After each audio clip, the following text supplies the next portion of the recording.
ప్రియమైన దైవజనాంగమా, ప్రియమైన దేవుని ప్రజలారా, దేవుని పిల్లలారా, రక్షణ పొందిన ప్రతివారు కూడా ఎవరంటే బాధ్యత కలిగిన వారు. సాధారణంగా వివాహానికి ముందు, వివాహం తర్వాత ఆడపిల్లలతో కానీ మగపిల్లలతో కానీ మాట్లాడేటప్పుడు తల్లిదండ్రులు ఏమని మాట్లాడతారంటే, వివాహం అయింది కాబట్టి ఇక మీదట నువ్వు ఇంకా బాధ్యతగా వ్యవహరించాలి, ఎందుకంటే నీకు చాలా బాధ్యతలు వచ్చాయి అంటారు. అరే, వివాహం జరగక మునుపైతే నువ్వు నీకు ఇష్టం వచ్చినట్టుగా తిరిగినా, నీకు ఇష్టం వచ్చినట్టు పోయినా, నీకు ఇష్టం వచ్చినట్టు బతికినా తప్పులేదు. కానీ నువ్వు వివాహం ద్వారా జతపరచబడిన ఒక కుటుంబానికి నాయకత్వం వహించే వ్యక్తిగా లేదా నాయకురాలిగా మార్చబడ్డావు గనుక నువ్వేం చేయాలి? చాలా జాగ్రత్తగా వ్యవహరించాలి, చాలా జాగ్రత్తగా కుటుంబాన్ని కట్టుకోవాలి. నీకు ఇప్పుడు బాధ్యతలు ఎక్కువయ్యా తక్కువయ్యా? ఎక్కువయ్యా.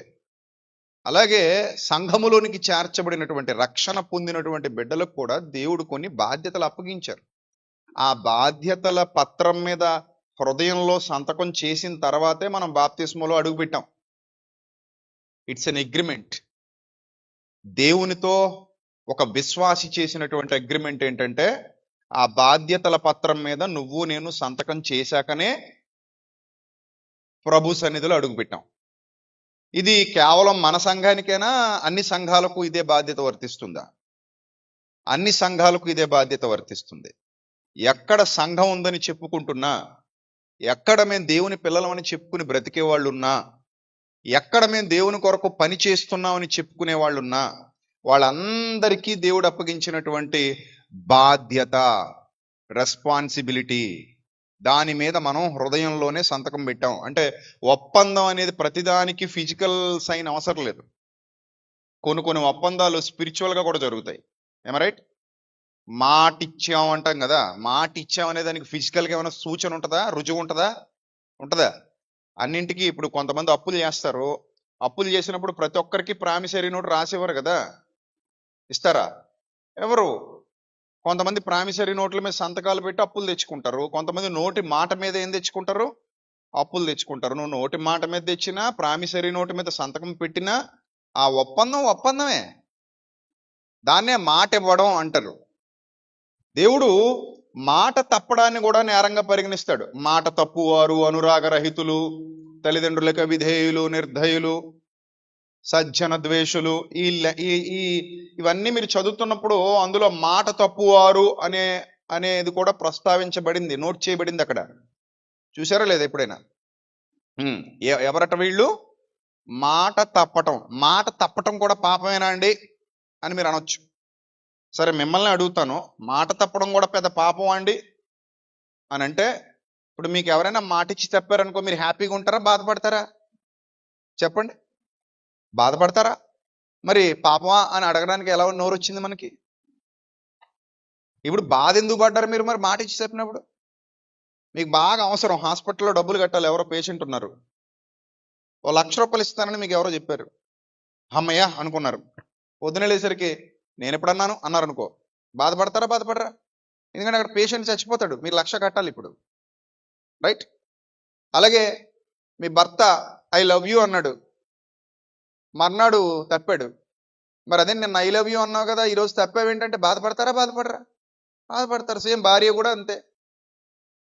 ఏదైనా సరే మాటిచ్చి తప్పితే మనసుకు బాధ కలుగుతుంది మనిషికి. మరి దేవుడు కూడా అంటున్నాడు, నా పిల్లలారా, మిమ్మల్ని కన్నది నేనే, నా పోలికలో నా స్వరూపంలో మిమ్మల్ని చేసింది నేనే, మీరు మాట తప్పినా నేను బాధపడతాను.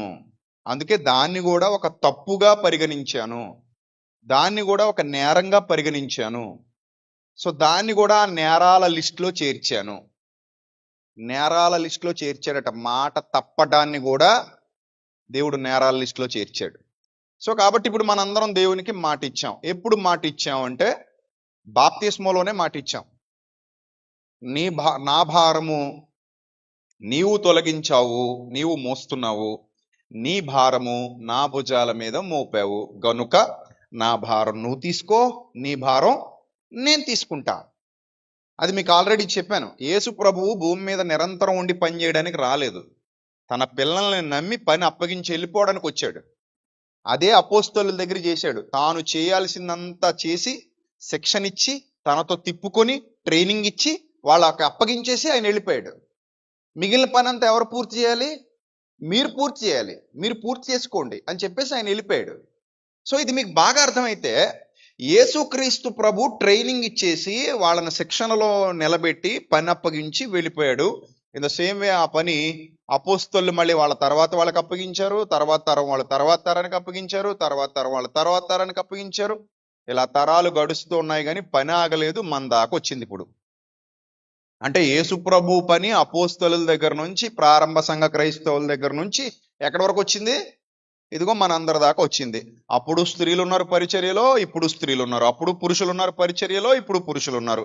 అప్పుడు దేవుని కొరకు త్యాగాలు చేసిన వాళ్ళు ఉన్నారు, ఇప్పుడు దేవుని కొరకు త్యాగాలు చేసే వాళ్ళు ఉన్నారు. అప్పుడు దేవుని కొరకు చనిపోవటానికి సిద్ధపడ్డ వాళ్ళు ఉన్నారు, చనిపోయిన వాళ్ళు ఉన్నారు. ఇప్పుడు దేవుని కొరకు చనిపోవటానికి సిద్ధపడ్డ వాళ్ళు ఉన్నారు, చనిపోయే వాళ్ళు కూడా ఉన్నారు. అప్పటికి ఇప్పటికీ మారింది లేదు. ఆనాడున్న వాక్యమే ఈనాడు ఉంది. వేల సంవత్సరాలు గడుస్తున్నా ఆనాటి వాక్యమే ఈనాటికి ఉంది. ఆనాటి పరిశుద్ధతే ఈనాటికి ఉంది. ఆనాటి సంఘమే ఈనాటికి కంటిన్యూ అవుతోంది. ఎందుకంటే ఒక్కడే పరిశుద్ధాత్ముడు, ఒక్కడే దేవుడు, ఒక్కడే ప్రభువు, ఒక్కటే విశ్వాసం, ఒక్కటే బాప్తిస్మం, ఒక్కటే నిరీక్షణ యందు ఉండుటకు మనమందరము పిలువబడ్డాం. ఇది సంఘాలన్నిటికీ తెలిసినటువంటి సత్యం. మరి లోతుగా బైబిల్ చదివే వాళ్ళకి, చదవని వాళ్ళకి నేనేం చెప్పలేను. చదివే ప్రతి ఒక్కరికి కూడా, లోతుగా బైబిల్ అర్థం చేసుకునే ప్రతి ఒక్కరికి కూడా తెలిసినటువంటి ప్రాథమిక సత్యం ఇది. ఏమండి? రైట్. సో ఇన్ని బాధ్యతలతో మనం ముందడుగేశాం. సో ఈ బాధ్యతలు నిర్వహించడానికి దేవుడు ఒక నాయకుడిని కూడా ఎన్నుకున్నాడు. ఆ రోజు మోషే ఒక నాయకుడు, లక్షలాది మంది ఇశ్రాయేలీల మీద. తర్వాత యెహోషువ ఒక నాయకుడు, లక్షలాది మంది ఇశ్రాయేలీల మీద. కాలేబు ఒక మంచి నాయకుడు, వేలాది మంది ఇశ్రాయేలీల మీద. దావీదు ఒక మంచి నాయకుడు, తర్వాత దావీదు తర్వాత సొలొమోను ఒక మంచి నాయకుడు. ఆ తర్వాత ప్రవక్తలు నాయకులుగా వ్యవహరించారు, న్యాయాధిపతులుగా వ్యవహరించారు, ప్రవక్తలు కూడా న్యాయం విచారించారు. ఆ తర్వాత అపోస్తలులు మంచి నాయకులు అయ్యారు. పౌలు గారు ఒక మంచి గొప్ప నాయకుడు అయ్యాడు. ప్రారంభ సంఘ క్రైస్తవ్యంలో తిమోతి లాంటి వారు, ఎపఫ్రోదితు లాంటి వారు, తీతు లాంటి వారు ఎంతో మంది గొప్ప గొప్ప నాయకులుగా పిలువబడ్డారు సంఘంలో.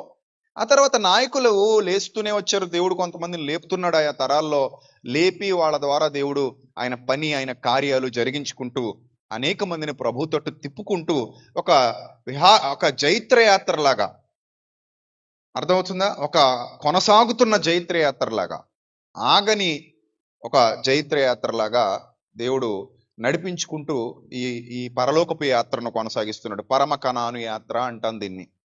ఏమా?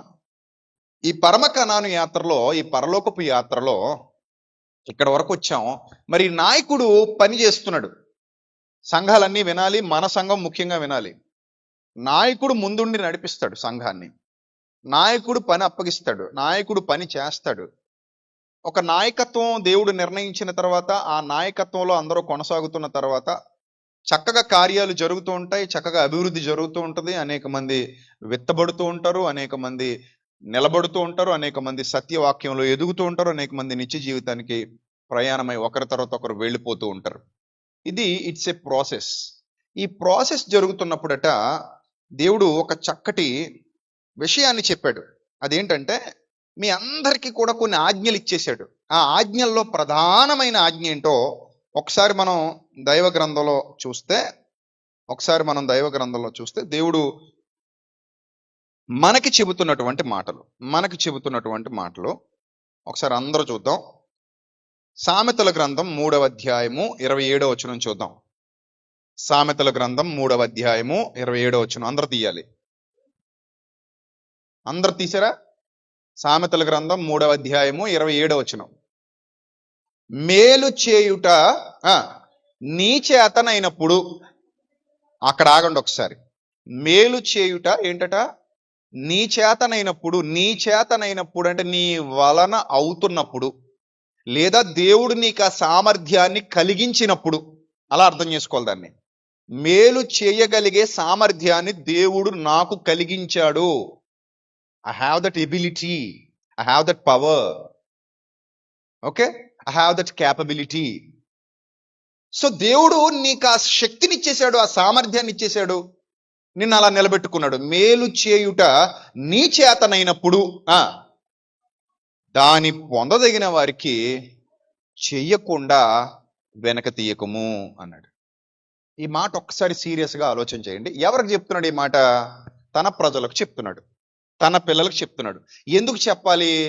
తాను భూమి మీద నిత్యము ఉండి పని చేయలేడు కాబట్టి, తాను నిత్యము భూమి మీద ఉండి ఆ క్రియలన్నీ జరిగించాడు కాబట్టి, తాను కొంతకాలమే ఇక్కడ ఉంటాడు, కొంతకాలమే ఉండి వెళ్ళిపోతాడు, తన పిల్లలకు బాధ్యతలు అప్పగిస్తాడు. దేవుడు అరణ్యంలో నడవల, మోషేను నడిపించాడు. మోషే ద్వారా పని జరిగించుకున్నాడు, దావీదు ద్వారా పని జరిగించాడు, సమూయేలు ద్వారా పని జరిగించాడు. ద్వారా ఏ తరంలో అయినా సరే కొందరిని ఎన్నుకోవటం, వారి ద్వారా ఆయన పని జరిగించుకోవటం, వాళ్ళు కష్టపడ్డ తర్వాత వాళ్ళని తీసుకెళ్లి నిత్య జీవితంలో కూర్చోబెట్టడం, వాళ్ళకి ఆ స్వాస్థ్యాన్ని బహుమానంగా ఇవ్వడం, ఇది దేవుని యొక్క నియమం, నిర్ణయం. ఆ నిర్ణయంలో భాగంగానే అంటున్నాడు, మేలు చేయుట నీ చేతనైనప్పుడు దాన్ని పొందదగిన వాడికి చెయ్యకుండా వెనక్కి తీకు. Check your abilities. అర్థమవుతుందా? Just check your abilities. నీ సామర్థ్యం ఏంటో చెక్ చేసుకో ఇప్పుడే. చెక్ చేసుకున్న తర్వాత, అవును నేను నా చేతన అవుతోంది, ఇది నీ చేతన అవుతుందా అవదా అని చాలాసార్లు అడుగుతుంటారు. నీ వల్ల అవుతుందా అవదా అంటే, అయినప్పుడు కూడా అవదన్నాం అనుకోండి, అది మాట తప్పటం. దేవునికి మాట ఇచ్చి తప్పటం. అవుతుంది కానీ ఏమని చెప్పాం? అవదని చెప్పాం. ఇది నా వల్ల అవదండి, నేను చేయలేనండి అన్నాడు. అంటే యాక్చువల్లీ చేయగలడు. మేలు చేయుట నీ చేతనైనప్పుడు. ఎందుకు మేలు ఏంటి? ఏ మేలు మన చేతనైనప్పుడు అది వెనక్కి తీయకూడదు అనేది మనం ఆలోచన చేస్తే, దేవుడు ఎవరికి విలువనిచ్చాడో చూస్తే, మత్తయి సువార్త 12వ అధ్యాయము 12వ వచనం ఒకసారి చూద్దాం. అందరు తీయండి బైబిల్. మత్తయి సువార్త. ఈ నూతన సంవత్సరంలో మీరు తెలుసుకోవాల్సినటువంటి ప్రాథమిక సత్యాలు ఇవన్నీ కూడా నేను 2 నెలల ముందు నుంచే మొదలెట్టాను, సంవత్సరాంతపు సందేశాలు అని. సో అవన్నీ మీకు అర్థమయ్యాయని అనుకుంటున్నాను. అలాగే ఇప్పుడు కూడా ఈ నూతన సంవత్సరంలో ఈ తొలి ఆదివారంలో చాలా విలువైన పాఠాన్ని మీకు ఉపదేశిస్తున్నాను. చాలా జాగ్రత్తగా కాన్సన్ట్రేషన్గా దేవుని మాటలు వినే ప్రయత్నం చేయండి. పరిశుద్ధాత్మ గద్దింపును త్రోసిపుచ్చకండి. పరిశుద్ధాత్మ పిలుపును వినండి, లోబడండి. ఆయనకు లోబడినవాడు ధన్యుడు, ఆయనకు లోబడినవాడు ఆశీర్వాదం పొందుకుంటాడు పరసంబంధంగా. కాబట్టి చూద్దాం ఒకసారి మత్తయి సువార్త 12వ అధ్యాయము 12వ వచనాన్ని చదువుదాం. గొర్రె కంటే మనుష్యుడు ఎంతో శ్రేష్ఠుడట. ఎవరు శ్రేష్ఠుడట? గొర్రె శ్రేష్టమైనదా, మనుష్యుడు శ్రేష్ఠుడా అని అడిగితే దేవుడు అంటున్నాడు, గొర్రె కంటే మనుష్యుడే శ్రేష్ఠుడు, మనుష్యుడే శ్రేష్ఠుడు. పశువు కంటే కూడా మనుష్యుడే శ్రేష్ఠుడు. కాబట్టి విశ్రాంతి దినమున మేలు చేయుట ధర్మమే అని చెప్పి ఆ మనుష్యునితో నీ చెయ్యి చాపుమనెను అన్నాడట. మేలు చేయుట ధర్మమే. ఎప్పుడట? విశ్రాంతి దినానికి నేను ప్రభువునే ఉన్నాను, మీ ఆచారాలు ఇవి అవి పక్కన పెట్టండి, మనిషే ఇంపార్టెంట్, మాకు మనిషే ఇంపార్టెంట్. రూల్స్ ఇంపార్టెంటా, మనిషి ఇంపార్టెంటా అంటే మనిషే ఇంపార్టెంట్ రూల్స్ కంటే కూడా. రూల్ బ్రేక్ చేశాడట ఇక్కడ. రూల్ ఎందుకు బ్రేక్ చేస్తున్నావు? మనిషిని కాపాడటం కోసం. చాలాసార్లు మీకు చెప్పాను, కొన్ని సందర్భాల్లో రూల్స్ బ్రేక్ చేయొచ్చు, సిచ్యువేషన్ బట్టి ఉంటుంది. అది ఎప్పుడు పడితే అప్పుడు బ్రేక్ చేయకూడదు. సిచ్యువేషన్ బట్టి రూల్ బ్రేక్ చేయొచ్చు. నువ్వు 1 వేలో వెళ్ళకూడదు, కానీ అక్కడ యాక్సిడెంట్ జరిగింది, హాస్పిటల్ ఈ పక్కనే ఉంది, ఒకవేళ అటు నుంచి తిరిగి రావాలంటే అరగంట పడుద్ది, అందుకని రూల్ బ్రేక్ చేసి ఏ వేలో వెళ్ళాడట? 1 వేలో వెళ్ళాడు. ఇప్పుడు నీకు ఫైన్ వేస్తారు, శిక్ష విధిస్తారు. శిక్ష విధించేటప్పుడు ఆ న్యాయాధిపతికి చెప్తావు, నేను కావాలని నా సొంత పనుల కోసమో నా సొంత ఉద్దేశాలు నెరవేర్చుకోవడం కోసమో నేను ఈ 1 వేలో వెళ్ళలేదు, అక్కడ ప్రాణం పోతోంది కాబట్టి ఆ ప్రాణాన్ని కాపాడటానికి, ఆ వ్యక్తికి మేలు చేయటానికి, ఆ మనిషిని నిలబెట్టడానికి, ఆ మనిషిని కట్టడానికి, ఆ మనిషి బ్రతుకుని దిద్దటానికి నేను 1 వేలో వెళ్లాల్సి వచ్చింది, రూల్స్ బ్రేక్ చేయాల్సి వచ్చింది చెప్తాడు. దట్ అది దేవుని దృష్టికి అది ఇష్టమే. ఇక్కడ నువ్వెందుకు విశ్రాంతి దినాన్ని పాటించలేదు, నువ్వెందుకు ఇప్పుడు స్వస్థపరిచావు అని అంటే ప్రభు అంటున్నారు, మేలు చేయుట ధర్మమే, గొర్రె కంటే కూడా మనిషే గొప్పోడు, ఎంతో శ్రేష్ఠుడు. కాబట్టి నేను రూల్ బ్రేక్ చేశా. సో ఇది మేలు అంటే ఏంటి? ఒక మనిషిని కాపాడటం. మరి బైబిల్లో ఒక మాట ఉంది, కాపాడటం అనగానే క్రైస్తవ పరిభాషలో అగ్నిలో నుండి తప్పించినట్టు కొందరినైనా తప్పించండి. లోకం అపవాది మాయలో పడి, సాతాను మాయలో పడి చీకటిలోకి వెళ్ళిపోతూ అపరాధాల చేత పాపాల చేత చచ్చిపోయి రక్షణ లేని వారుగా నశించిపోతున్నారు.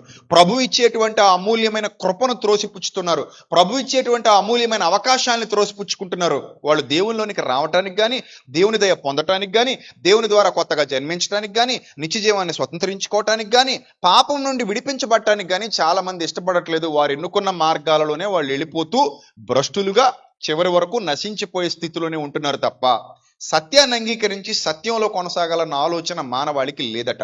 అందుకే చీకటిలో నడుచు జనులు అన్నాడు, చీకటిలో నివసించు ప్రజలు అన్నాడు, అపరాధముల చేత పాపముల చేత చచ్చిన వారు అన్నాడు. సో వాళ్ళకి రక్షణ మీద సరైన అవగాహన లేదు, వాళ్ళు రావట్లేదు. కానీ దేవుడి ప్రయత్నం ఏంటంటే ఏ ఒక్కరూ నశింపవలనని హెచ్చయింపక అంతటా అందరూ మారు మనసు పొందాలని తలంచుచు రక్షణ భాగ్యం అందరికీ ఇవ్వాలని దేవుడు కలగంటున్నాడు, దేవుడు కోరుకుంటున్నాడు. ఎందుకంటే ఆయన పిల్లలు ఎవరు నశించిపోవడం ఆయనకి ఇష్టం లేదు. భూమి మీద పుట్టిన ప్రతి వారు ఆయన పిల్లలే కాబట్టి, ఎవ్వరు నశించిపోవడం ఆయనకి ఇష్టం లేదు కాబట్టి అందరికీ రక్షణ దగ్గర చేయాలి, అందరికీ రక్షణ సొంతం చేయాలని దేవుడు కోరుకుంటున్నాడు. సో అలా కోరుకుంటున్నటువంటి క్రమంలో అగ్నిలో నుండి తప్పించినట్టు కొందరినైనా తప్పించండి, ఈ బాధ్యత సంఘానికి అప్పగించాడు.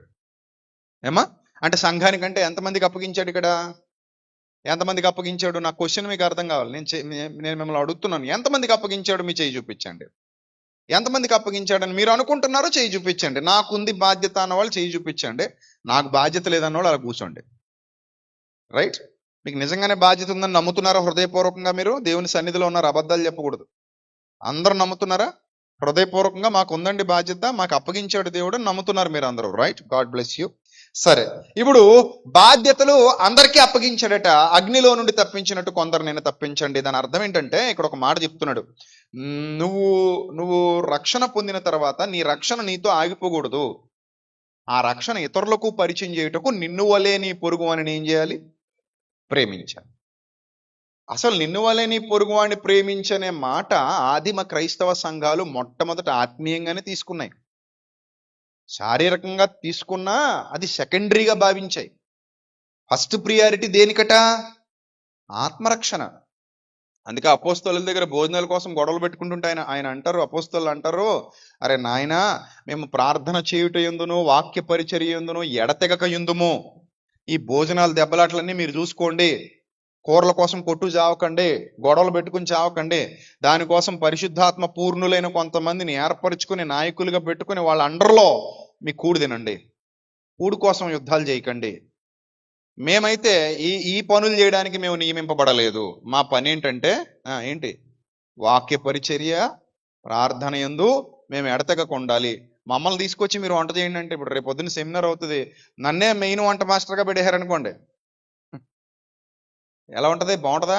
ఇంకా నేను రాను, ఇంకా వేదికలోకి రాను, ఇంకా మైక్ తీసుకొని ఇంకా ఉల్లిపాయలు కోసారులేదు చూసుకోవటం, ఆ తర్వాత ఇది మిరపకాయలు కోసారులేదు చూసుకోవటం, నూనె డబ్బాలు వచ్చేయలేదు చూసుకోవటం, బియ్యం సెట్ అయ్యేలేదు చూసుకోవటం, ఉడికిందో లేదు చూసుకోవటం, కొంచెం టేస్ట్ చూసి చెప్పటం.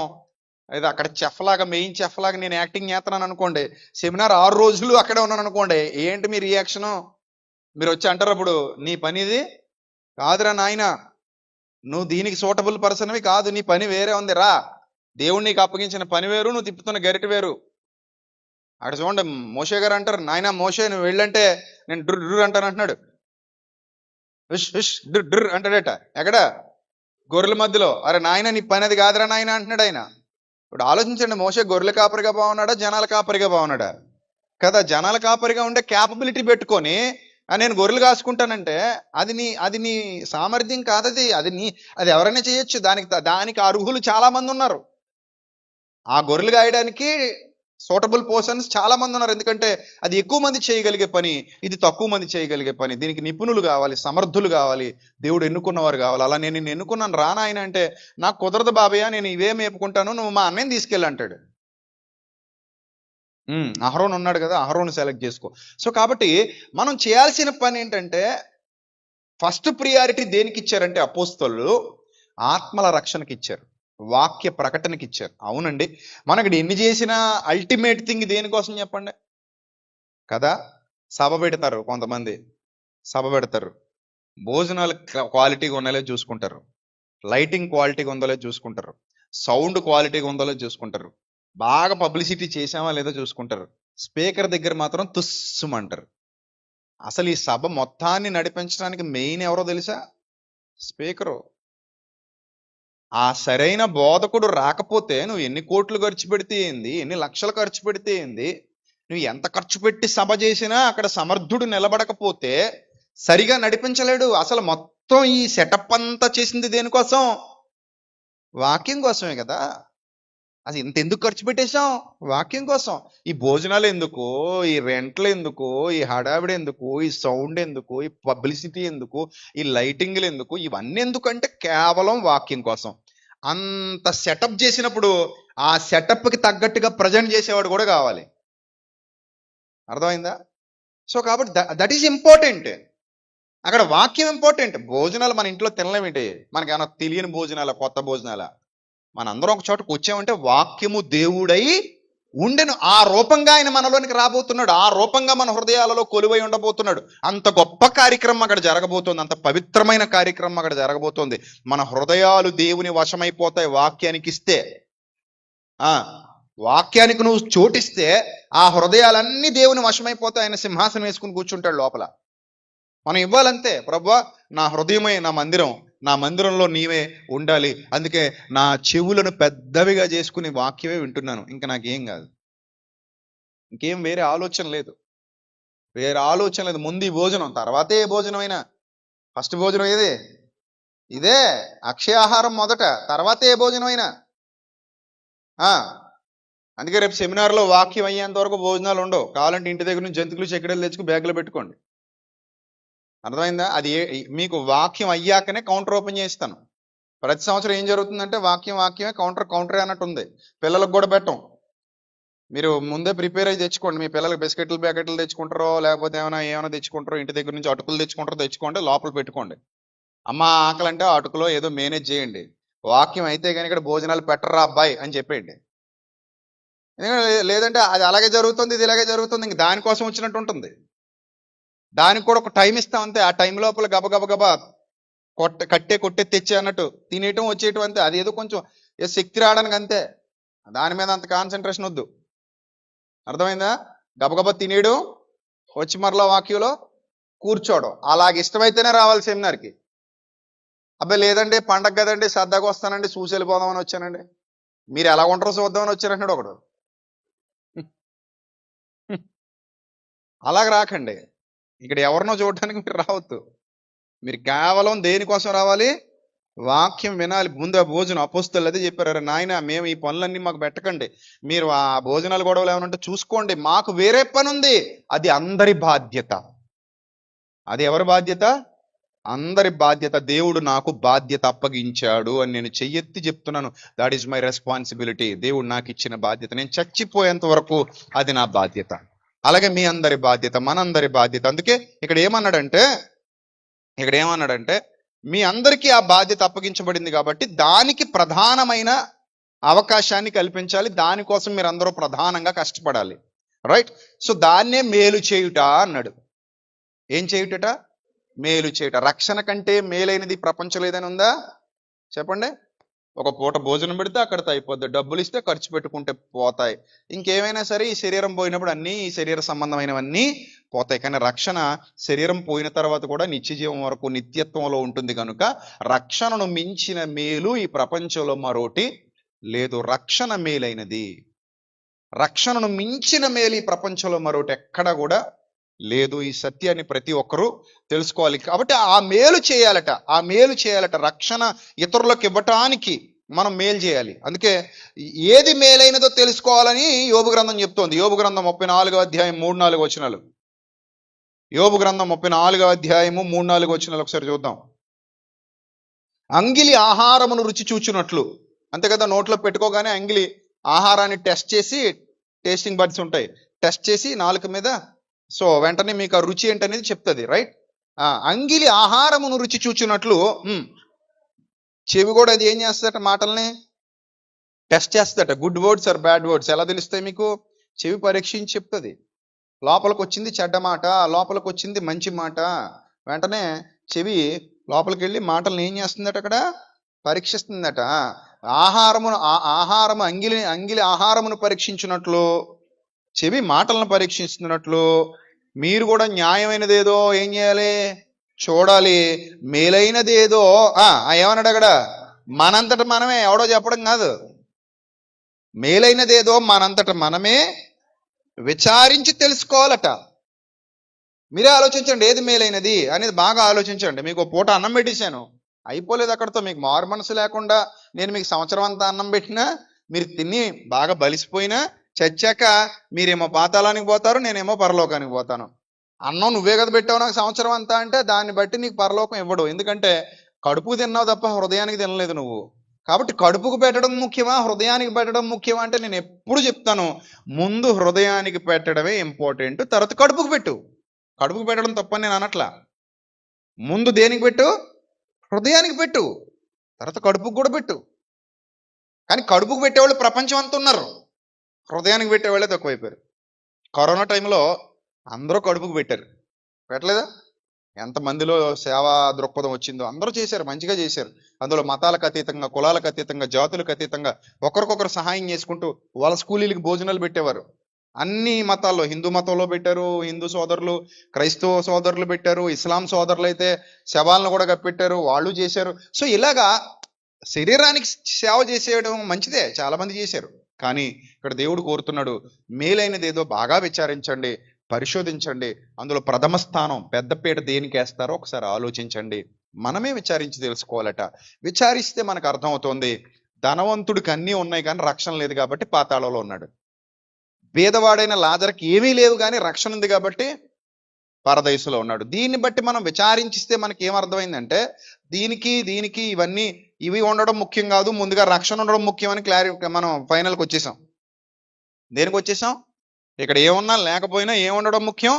రక్షణ ఉండడం ముఖ్యం. అది లేకపోతే, ప్రభుతో సహవాసం లేకపోతే, హృదయం దేవునిది కాకపోతే, మనం దేవుని సన్నిధిలో లేకపోతే, దేవునికి ఇష్టలుగా లేకపోతే మనం నిత్య జీవాన్ని స్వతంత్రించుకోలేము. ఆయన మనకి ఇచ్చిన ఉచితమైన భాగ్యాన్ని కోల్పోతాం. కాబట్టి అన్నిటికంటే ఇంపార్టెంట్ అదే అనే సత్యాన్ని మనం అందరం కూడా తెలుసుకోగలిగాం. రైట్. అది మేలైనదట. ఇప్పుడు మనకు అర్థమైపోయింది, ఒక వ్యక్తికి మేలు చేయమని వచ్చాడు, చొక్కా లేదు, రక్షణ లేదు, ముందేమి ఇవ్వాలి చెప్పండి? చొక్కా లేదు, రక్షణ లేదు, ముందేమి ఇవ్వాలి? ఎస్, రక్షణ ఇంపార్టెంట్. ఎందుకంటే అతను కాసేపట్లో చచ్చిపోయాడు అనుకోండి, చొక్కాతో చచ్చిపోయినంత మాత్రం నిజానికి వెళ్ళిపోతాడా? కబగబ పరిగెత్తి అవి చచ్చిపోతున్నాడు, 5 నిమిషాలు ప్రాణం నిలుపుకో, ఇప్పుడే వచ్చేస్తానని చెప్పి గబగబ పరిగెత్తి బీరువా టకటకటక తీసేసి, తాళం ఎక్కడుందో వెతికేసి, పగల కొట్టేసి, చొక్కా తీసేసి, గబగబ తెచ్చి వేసేసి అలా చచ్చిపోయిన తర్వాత అమ్మయ్యా అనుకుంటా. ఏముంది? అంత సింపుల్. అది ఆలోచించి ఒకసారి. ఇప్పుడు మనిషి ప్రాణం పోతున్నప్పుడు ప్రాణం గొప్పదా, దేహం గొప్పదా అన్నాడు ప్రభు. ఏది గొప్పదట? ప్రాణమే గొప్పది. వస్త్రం గొప్పదా, దేహం గొప్పదా? దేహమే గొప్పది. మళ్ళీ అక్కడ అర్థమైంది పాయింట్. వస్త్రం గొప్పదా, దేహం గొప్పదా అంటే దేహం గొప్పది. దేహం గొప్పదా, ప్రాణం గొప్పదా అంటే ప్రాణం గొప్పది. చూడు, ఈ సిచ్యువేషన్ ఒక్కసారి అర్థం చేసుకునే ప్రయత్నం చేయండి. సాధారణంగా మనుషులందరూ దేనికి విలువిస్తారంటే, చొక్కా లేకుండా ఒకడు వచ్చి నిలబడితే వీడు వాక్యం చెప్తున్నాడు చూడండి అంటారు. కానీ దేవుడు ఏమంటాడంటే, చొక్కా పెద్ద విషయం కాదులేని ఆయన, నేను ఇస్తానులే కానీ ముందు వాక్యం వినంటాడు. అందుకే ఏమి తిందుమా, ఏమి తాగుదుమా, ఏమి ధరించుకుందుమా అని చింతించకండి. మొదట నా నీతిని, రాజ్యాన్ని వెతకండి, అవన్నీ నేను చూసుకుంటా. I will provide you, I will give you all. నేను నీ నీడ్స్ అన్ని చెక్ చేస్తాను, నీకేం అవసరమో నాకు తెలుసు. ముందు నా నీతిని, రాజ్యాన్ని వెతుకు, అవన్నీ నేను చూసుకుంటా. వాటి మీద పెద్దగా దృష్టి పెట్టకు. అయ్యో నాకు చొక్కా లేదని ఏడవకు, అయ్యో నాకు బట్టలు లేవని ఏడవకు, అయ్యో నాకు తిండి లేదని ఏడవకు, అయ్యో నాకు ఇల్లు లేదని ఏడవకు. నేను చూస్తా, అవన్నీ చూస్తా. ముందు వెతకాల్సింది మొదట వెతుకు. మొదట అన్నాడు. అందుకే మొదట నా నీతిని, మొదట నా రాజ్యమును అన్నాడు.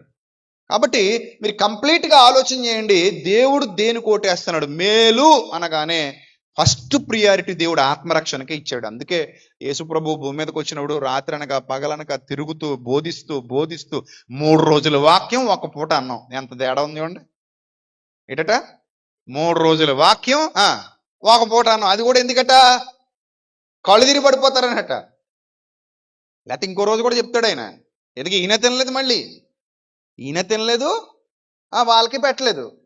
అలా 3 రోజులు ఏమో సెమినార్ జరిగిందట, 1 పూట భోజనం పెట్టారట. మనం ట్రై చేద్దాం ఏంటి? ఎంత ఖర్చు కలిసి వచ్చేస్తుందో, చాలా ఖర్చు కలిసి వచ్చేది మీరు కానీ ఒప్పుకుంటే. నాకు అనిపిస్తుంది సెమినార్ను ఉపవాస సెమినార్గా మారిస్తే బాగుంటుందేమో అనిపిస్తుంది. నిజం, ఎంత బాగుంటుందో. ఓన్లీ తేనె నిమ్మరసం ఇస్తాం అంతే, ఒక గ్లాస్ నీళ్లు, 1,50,000 కలిసి వస్తాయి రోజుకి. నిజం అండి. భోజనానికి ఒక 60, 2 భోజనాలకు 120, టిఫిన్కి ఒక 30, దగ్గర దగ్గర ఎంత, 1,50,000. తక్కువ వేసుకుంటే ఇంకా ఎక్కువ అవుతుంది, తక్కువ అవ్వో. తక్కువ అనుకుంటే ఆ పూటకి 75,000, 80,000 అవుతాయి మామూలుగా. అంటే పెరిగే కొలది, జనం పెరిగే కొలది. సరే మనం తక్కువ అనుకుందాం, తక్కువలో తక్కువ అనుకున్నా కానీ ఎంత అవుద్ది, 1,50,000. 6 రోజులకి ఫుడ్కి ఎంత ఖర్చు పెట్టేస్తాం మనం, దాదాపు అప్రాక్సిమేట్లీ ఒక 9 లక్షలు 10 లక్షలు ఖర్చు అయిపోద్ది ఓన్లీ ఫుడ్కి. మరి ఉపవాస సెమినార్ పెడితే ఎంత మిగిలిపోతాం, 10 లక్షలు మిగులుతాం. రెడీనా? రెడీయా? ఓన్లీ తేనె నిమ్మరసం ఉంటుంది, మరి ఏముండదు. ఏడే 5 రోజులు మొత్తం పొట్టలు కరిగిపోతాయి. చూద్దామంటే పొట్ట ఉండదు ఎవరి దగ్గర, ఏముంటుందా? ఉండదు, మొత్తం ఫ్లాట్ అయిపోద్ది పొట్ట. ఎందుకు? కొవ్వు కరిగి, లోపల ఉన్న కొవ్వు కరిగించేసుకుంటుంది. ఇప్పుడు మిషన్కి రెస్ట్ ఇచ్చేసామండి, మామూలు మిషన్కి రెస్ట్ ఇస్తే అలాగే ఉంటుంది, కానీ మన మిషన్కి కానీ రెస్ట్ ఇచ్చామనుకోండి దాన్ని రిపేర్ చేసుకుంటుంది. అది మన బాడీకి ఉన్న టెక్నిక్. మీరు లివర్కి రెస్ట్ ఇవ్వండి, దాన్ని రిపేర్లు చేసుకుంటుందట. కిడ్నీకి రెస్ట్ ఇవ్వండి, రిపేర్లు చేసుకుంటుందట. పొట్టకి రెస్ట్ ఇవ్వండి, రిపేర్లు చేసుకుంటుంది. ఏమున్నాయి లోపాలని దిద్దుకుంటుంది. ఇప్పుడు పుండు పడింది, మీరు మానుపుతున్నారా, అదే మానుపుకుంటుందా? ఎలా మానుపుకుంటుంది? అది దేవుడు పెట్టిన విధానం. అది పుండు మీరు మానపక్కలా, దాని అంతటది ఏమవుద్ది, మానిపేసుకుంటుంది. మళ్ళీ మెల్లిమెల్లిగా ఎక్కడెక్కడైతే చర్మం పోయిందో అక్కడ చర్మాన్ని తీసుకొస్తే కణాలన్నీ మోసుకొస్తాయి అనమాట, కూలీలాగా మోసుకొచ్చి గంపతో అక్కడ వేసేసి పోతుంటాయి మాంసాన్ని. అంటే అలా అర్థం చేసుకోండి మీరు. అలాగా చర్మం మళ్ళీ ఏమైపోద్ది, సాధారణ స్థితికి వచ్చేసింది.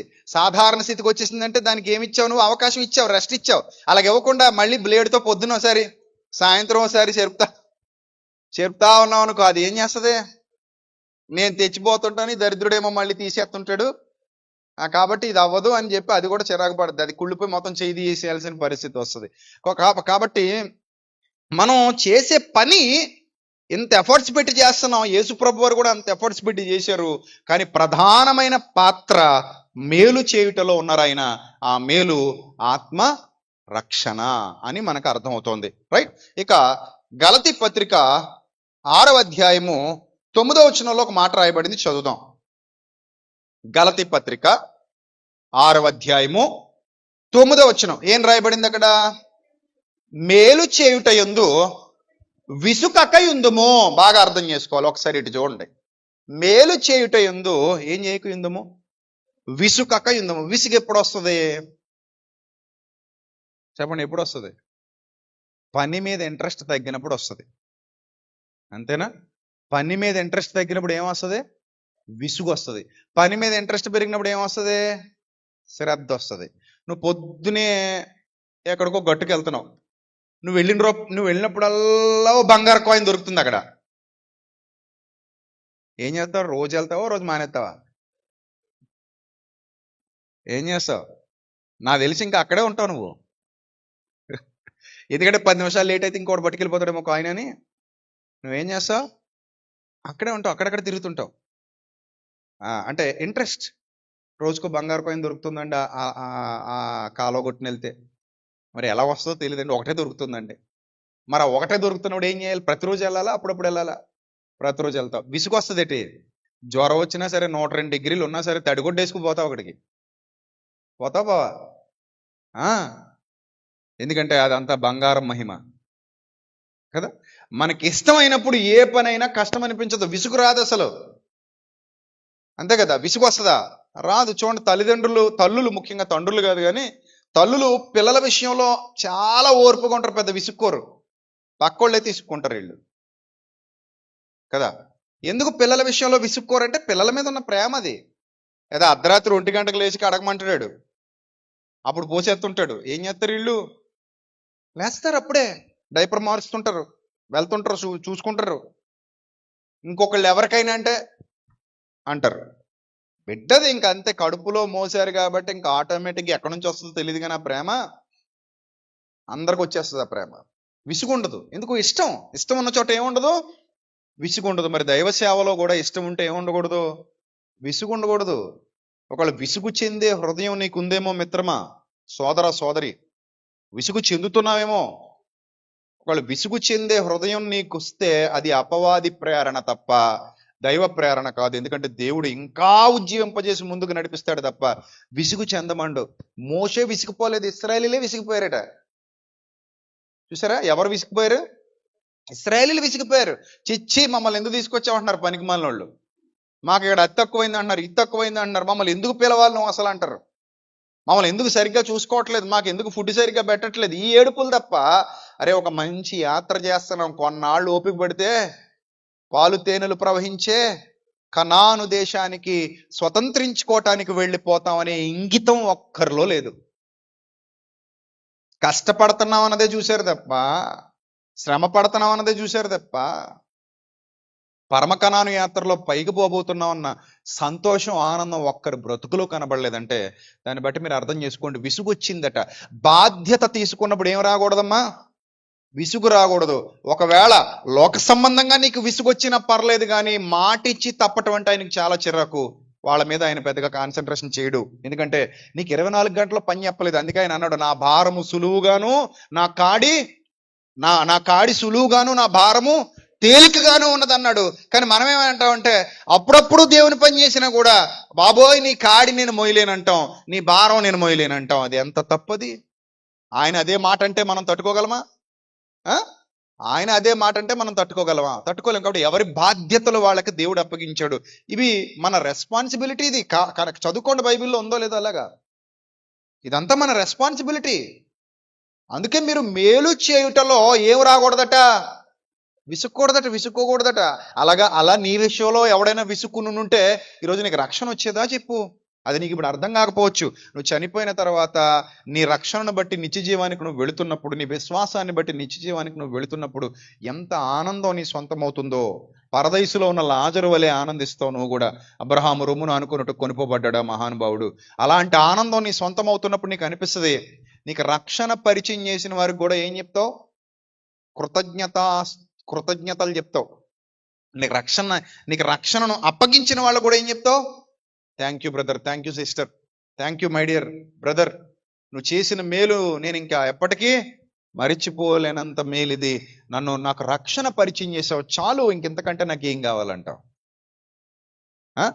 సో మనము అలయక మేలు చేయాలట. అక్కడ అదే రాయబడింది. మనం అలయక మేలు చేసితమేని తగిన కాలమును ఏం చేస్తామట? పంటకు వస్తావట. ఇప్పుడు అదేంటండి, నేను సెమినార్కి సపోర్ట్ చేశాను కదండి, నాకు ఏమి వెంటనే రాలేదండి అని అనుకో, వస్తుంది.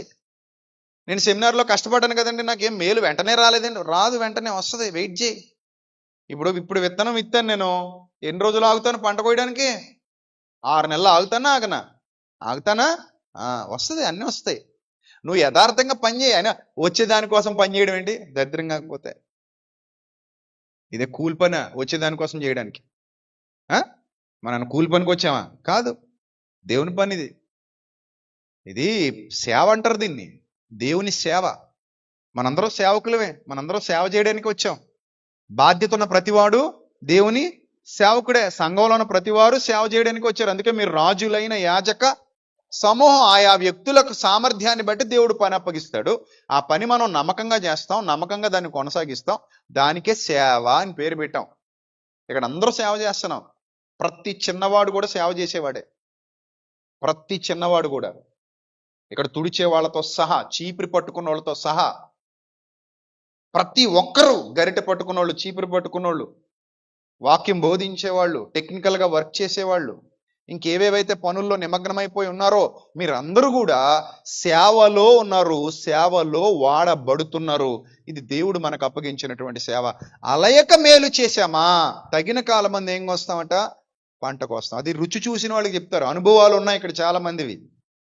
వాళ్ళని దేవుడు అన్ని విధాలా ఆశీర్వదించాడు, వాళ్ళని దేవుడు అన్ని విధాలా దీవించాడు, వాళ్ళకి అన్ని విధాలా వాళ్ళకి కావాల్సినవి ఇచ్చాడు. అందుకే మీ యందు నా యందు మీరు, మీ యందు నా మాటలు నిలిచి ఉన్న ఎడల మీకు ఏది ఇష్టమో అడుగుడి, ముందు ఇచ్చేయి. అంతేగాని అంటే ప్రభా నీ యందు నేను ఉన్నాను ప్రభా, నా యందు నీ మాటలు కూడా ఉండవు ప్రభా, కానీ నాకు ఏది ఇష్టమో అడుగుతాను ప్రభా అంటే అవతల బాగుంటాడు. అంతేనా? ఏమైనా బాగుందా అది? నా యందు మీరు మీ యందు నా మాటలు నిలిచి ఉండిన ఎడల మీకు ఏది ఇష్టమో అడగండి, ముందు చేయండి, అవన్నీ చూద్దాం తప్పకుండా. మీరు అలయక మేలు చేశారా, తగిన కాలం మంది మీరందరూ ఏం చేస్తారంటుంది వాక్యం, పంట కోస్తారు. నిజం, నా జీవితంలో నా అనుభవాలలో నుండి చెప్తున్నా, దేవుడు హెచ్చించడం మొదలు పెడితే అది ఆగదు. దేవుడు తోడుగా ఉండి నడిపించడం మొదలు పెడితే దాన్ని ఎవ్వడూ ఆపలేడు.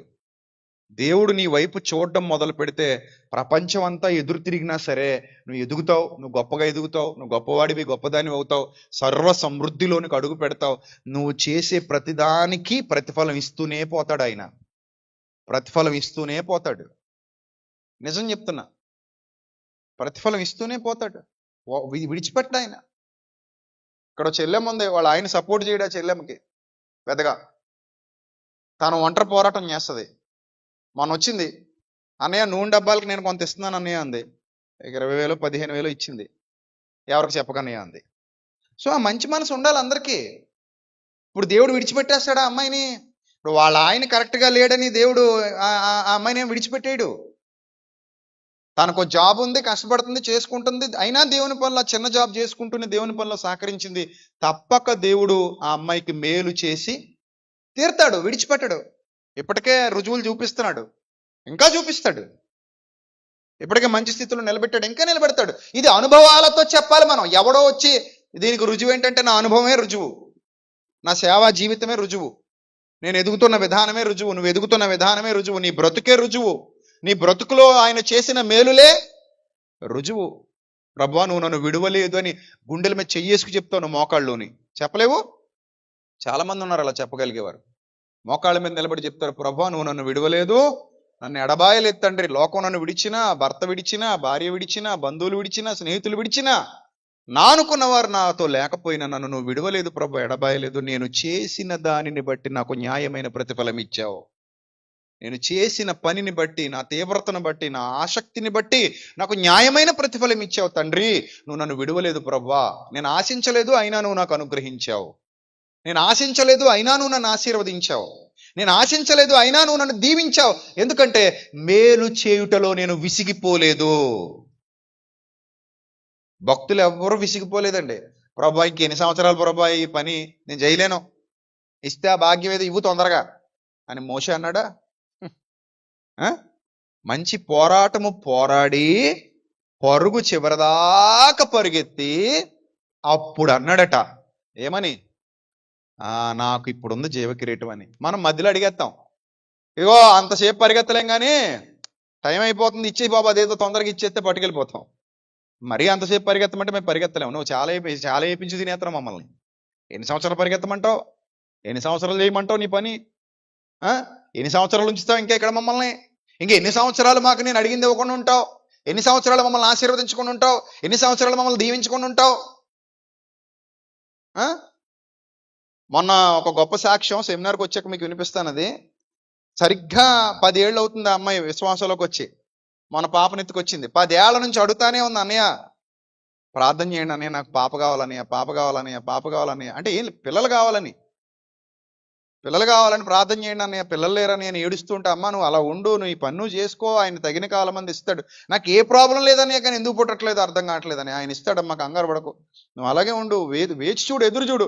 మన పాపను ఎత్తుకొస్తే నేను చాలా ఆనందపడ్డాను ఆ రోజు. ఎంత పండగ అనమాట. ఇంకా అమ్మాయికి నీ సంకటములన్నీ ఏమైపోయాయి? తొలగిపోయి, నీ కష్టాలన్నీ తొలగిపోయి, నీ సమస్యలన్నీ తొలగిపోయి, నువ్వు ఏదైతే గొడ్రాలను బాధపడ్డావో ఈ గొడ్రాలతనం ఒక రోజుతో ఏమైంది?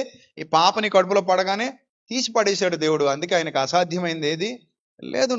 నేను ఆ అమ్మాయితో చాలాసార్లు చెప్పాను, అమ్మా నువ్వు పదే ఈ విషయం మీద ఎక్కువ డిప్రెస్ అవ్వకు. డిప్రెస్ అయితే ఉన్న ఆరోగ్యం కూడా నాశనం అయిపోద్ది. నువ్వు హెల్దీగా తిను, ఆరోగ్యంగా ఉండమే, అయినా నువ్వు సంతోషంగా ఉండండి, నీ పని నువ్వు చేసుకో. ఆ టైం వచ్చినప్పుడు ఆయన ఇవ్వాలనుకుంటే ఎవడాపగలడమ్మా? గర్భఫలం ఆయన ఇచ్చి గిఫ్ట్ అమ్మా అని చెప్పా. సో ఆయన ఇచ్చాడు ఆ అమ్మాయికి. నిజంగానే ఆ అమ్మాయి కూడా మన సహకారుల్లో ఒక సహకారి. సో కాబట్టి చాలా మంది మేలు చేయటంలో విసిగిపోరు. ఎందుకంటే విసిగిపోతే మనం చచ్చిపోతే పనే లేదు కదా. కానీ మనకు విసుగొస్తోంది అంటే మీలో ఎవరికైనా యుద్ధంలో విసుగొస్తే తల తెగిపోతే తప్ప గెలుపు రాదు. యుద్ధంలో విసుగు రాకూడదు. మనం పోరాటానికి వచ్చాం, భూమి మీద నరుల కాలము యుద్ధ కాలము కాదా? ఈ పోరాటం చచ్చే వరకు ఆగదు, చచ్చే వరకు ఆగదు. చూడండి, ఇప్పుడు సెమినార్ వచ్చిందండి, మళ్ళీ సెమినారా అన్నాడు అనుకోండి, మళ్ళీ సెమినారా అన్నాడు అనుకోండి, రెండు ఒకటే పదాలు, కానీ పలకడంలో తేడా ఉంది. అంతేనా కదా? పలకడంలోనే తేడా ఉంది, పదాలు ఏమైనా మారాయా? పదాలు ఏం మారలా. మళ్ళీ సెమినారా అంటే ఎలా ఉంది అది? అప్పుడే సంవత్సరం వచ్చి చచ్చిపోయిందా? ఏందయ్యా బాబు మాకు ఈ సంవత్సరం అంతా, మళ్ళీ 6 రోజులు కష్టపడాలి, ఇక్కడ 6 రోజులు శ్రమ పడాలా, సెమినార్కి మేము డబ్బులు ఇవ్వాలా, సెమినార్ కోసం మేము సహాయం చేయాలా, సహకారులుగా నిలబడాలా, మాకు ఎందుకు తండ్రి బాధ్యతలు? మేము అలాగ అనుకుంటే ఇక్కడ ఇన్ని పనులు జరుగుతాయా? మీరు ఆలోచించండి. మీ నాయకుడిగా మీ ముందు నిలబడిన నేను నా సొంతానికి ఆలోచించుకుంటే, నా స్వార్థం కోసం ఆలోచించుకుంటే ఇన్ని పనులు జరుగుతాయి ఇక్కడ. మీరు గుండెల మీద చేసి చెప్పండి, ఇక్కడ కుర్రాళ్ళని అడగండి, టీంని అడగండి, చెప్తారు. నా గురించి నేను ఎప్పుడు ఆలోచించుకోను. ఫస్ట్ ప్రియారిటీ ఎవరిది? దేవునిది. నా ఇంటికి వస్తే ఎవరైనా 10 మంది ఒకేసారి మా ఇంటికి వచ్చేస్తే కూర్చోడానికి ప్లేస్ ఉండదు, నిజం. అదే చర్చికి వస్తే నీ ఇష్టం, పడుకుని దొల్లొచ్చు ఇక్కడ. సో ఏ అన్నయ్య మరి నువ్వు ఎందుకు ఇల్లు కట్టుకోలేదు? ఇప్పుడప్పుడే ఆ ఆలోచన కూడా లేదు. అవసరమైతే అద్దెకి వెళ్ళిపోతాను మంచి ఇల్లు తీసుకుని, కానీ ఇల్లులు కట్టడాలు ఇలాంటివి ఏం చేయదలుచుకోలేదు ప్రస్తుతానికి. నా ఆలోచన అంతా దేవుని పని ఇంకా ముందు కొనసాగాలి. రాజమండ్రిలో మొన్న ఆదివారం ఆరాధన జరగలేదు. మొన్న ఆదివారం, అంతకు ముందు ఆదివారం నేను అప్పుడు ఎక్కడో దుబాయ్లో ఉన్నాను, ఖతార్లోనూ. మీకు తెలుసో తెలీదో, నా భార్యకి కూడా తెలీదు, ఆ రోజు నేను బాత్రూంలో కూర్చుని ఏడ్చా, కన్నీళ్ళు వచ్చాయి. తండ్రి, నా లైఫ్లో ఒక రోజు ఆరాధన పోయింది అంటే, అది నా పిల్లలు అక్కడ కూడుకోవటానికి అవకాశం లేదు అంటే, ఈ దుస్థితి మాకెందుకు? ఏం చేయాలి ఇప్పుడు? అది వేరే చోట అద్దుకుంటున్నాం మనం. పొమ్మన్నారు వాళ్ళు, మాకు ఈరోజు క్రిస్మస్ ఉంది, మీకు ఆరాధన లేదు, వెళ్ళిపోండి అన్నారు. వెళ్ళిపోవాలి. సో బాధేసింది అనమాట నాకు. నా చేతిలో లేని అవకాశం కాబట్టి నేను ప్రార్థన చేశాను. అంటే తండ్రి నీ చిత్తం, నేను ఇంకా ఏం చేయలేను, మాకు హోప్ లేదు, కానీ ఏదో చేస్తాం. ఒక కమిట్మెంట్ అయితే ఉంది, ఆ కమిట్మెంట్ ప్రకారంగా ముందుకెళ్తాం. మేము అబద్ధాన్ని ప్రకటించట్లేదు, మోసం చేయట్లేదు, సత్యాన్ని మాత్రమే ప్రకటిస్తున్నాం, కానీ మాకు సపోర్ట్ లేదు. ఒకరోజు ఒక ఆయన అడిగాడు, ఏమయ్యా నువ్వు కూడా దశంభాగాలు తీసుకోవచ్చు కదా, డబ్బులు ఎక్కువ వస్తాయి కదా అన్నాడు. వాక్యానికి విరుద్ధంగా ₹1 కూడా నేను తీసుకోలేనండి అన్నాను. నేను నిజం, నేను వాక్యానికి విరుద్ధంగా తీసుకోలేనండి, నేను దశమ భాగం అని అడగలేనండి, అది వాళ్ళ ఇష్టం తప్ప. మనం బైబిల్ కొత్త నిబంధన ఏం చెప్పిందంటే, హృదయంలో నిశ్చయించుకునే ప్రకారం నువ్వు సేవకి ఇవ్వాలని చెప్పిందండి. అంతేగాని 100లో 10 ఇచ్చే, 1000లో 100 ఇచ్చే అని అనడానికి మాకు రైట్ లేదండి, నాకు దేవుడు అధికారం ఇవ్వలేదు. సో నేను చావనేం చేస్తాను, కానీ నేను ఆ విధంగా బోధించలేను, నా వల్ల కాదు. ఎందుకు నా వల్ల కాదు అంటే, వాక్యానికి కట్టుబడితే జీవితం అలాగే ఉంటుంది. వాక్యం ఏది చెప్తా రూట్లో వెళ్ళిపో, ఆయనే చూసుకుంటాడు, భయపడాల్సిన పని లేదు. ఏదో ఒక రోజు వస్తుంది, ఆ రోజు మనం సంతోషిస్తాం, ఆనందిస్తాం. నేను సంఘ సభ్యులు కూడా అదే చెప్పా, డోంట్ వర్రీ అబౌట్ ఎనీథింగ్, బాధపడకండి. సో ఈ ఒక్క వారానికి లైవ్లో వీక్షించి ఓపిక పట్టండి. ప్రభు చిత్తం ఏదో దానికోసం ఎదురు చూద్దాం. రాబోయే నూతన సంవత్సరంలో ఆయన ఏ మేలు చేయబోతున్నాడో మన సంఘం కోసం, ఏ మేలు మనకి దాచి ఉంచాడో, ఏ విధంగా మనల్ని నిలబెట్టబోతున్నాడో ఎదురు చూద్దాం, వెయిట్ చేయండి అని చెప్పా. సో కొన్ని విషయాల్లో దేవుడు ఆలస్యం చేశాడని నేను బాధపడకూడదు, అలాగని నా స్వార్థానికి ఆలోచించుకోకూడదు. నేను ఎప్పుడు ఒకటే కోరుకుంటా, దేవుని పనిలో ఉన్నతంగా ముందుకెళ్ళిపోవాలి.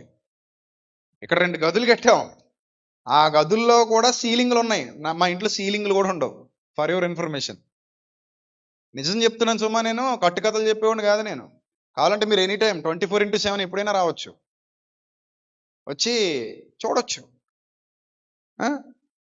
ఫోటోలు వీడియోలు కూడా కావాలంటే పెట్టమంటే పెడతాను. సో నేను ఎందుకు చెప్తున్నానంటే, మనం మన స్వార్థం ఆలోచించుకున్నప్పుడు దేవుని పని జరగదు. ముందేం జరగాలి? దేవుని పని చేసి తర్వాత ఆయన చూసుకుంటాడు. ముందు నువ్వు చేయాల్సింది దేవుని పని. మనకు చాలా బాధ్యతలు ఉన్నాయి, ఆ బాధ్యతలన్నీ నెరవేర్చుకుంటూ ముందుకెళ్ళాలి. అందుకే మేలు చేయుటలో ఏం చేయొద్దు, విసుగొద్దు. ఎందుకు విసిగిపోతున్నావు నువ్వు? ఎన్నిసార్లు చెప్తాడో తెలుసా ఆ మాట? సామెతల గ్రంథంలో చదివామా వినకదీయొద్దని? చదివావు కదా. ఇంకో మాట చూద్దాం చూడండి. తెస్సలోనికైలకు రాసిన 2వ పత్రిక 3వ అధ్యాయము 13వ వచనం. తెస్సలోనికైలకు రాసిన 2వ పత్రిక 3వ అధ్యాయము 13వ వచనం. సహోదరులారా, మీరైతే మేలు చేయటంలో విసుగొద్దు. ఎన్నిసార్లు ఆజ్ఞాపూర్వకంగా చెప్తున్నాడు. విసుగు రానివ్వకు. మేలు చేయటంలో మాత్రం ఏం రానివ్వకు? విసుగు రానివ్వకు. నువ్వేంది విసుక్కుంటున్నావు? నువ్వు విసుక్కుంటే నీకెందుకు పని అప్పగించాడు ఆయన? ఈరోజు నేనేనా, ఇప్పుడు నేనేనా అండి ఈ పని నేనే చేయాలా?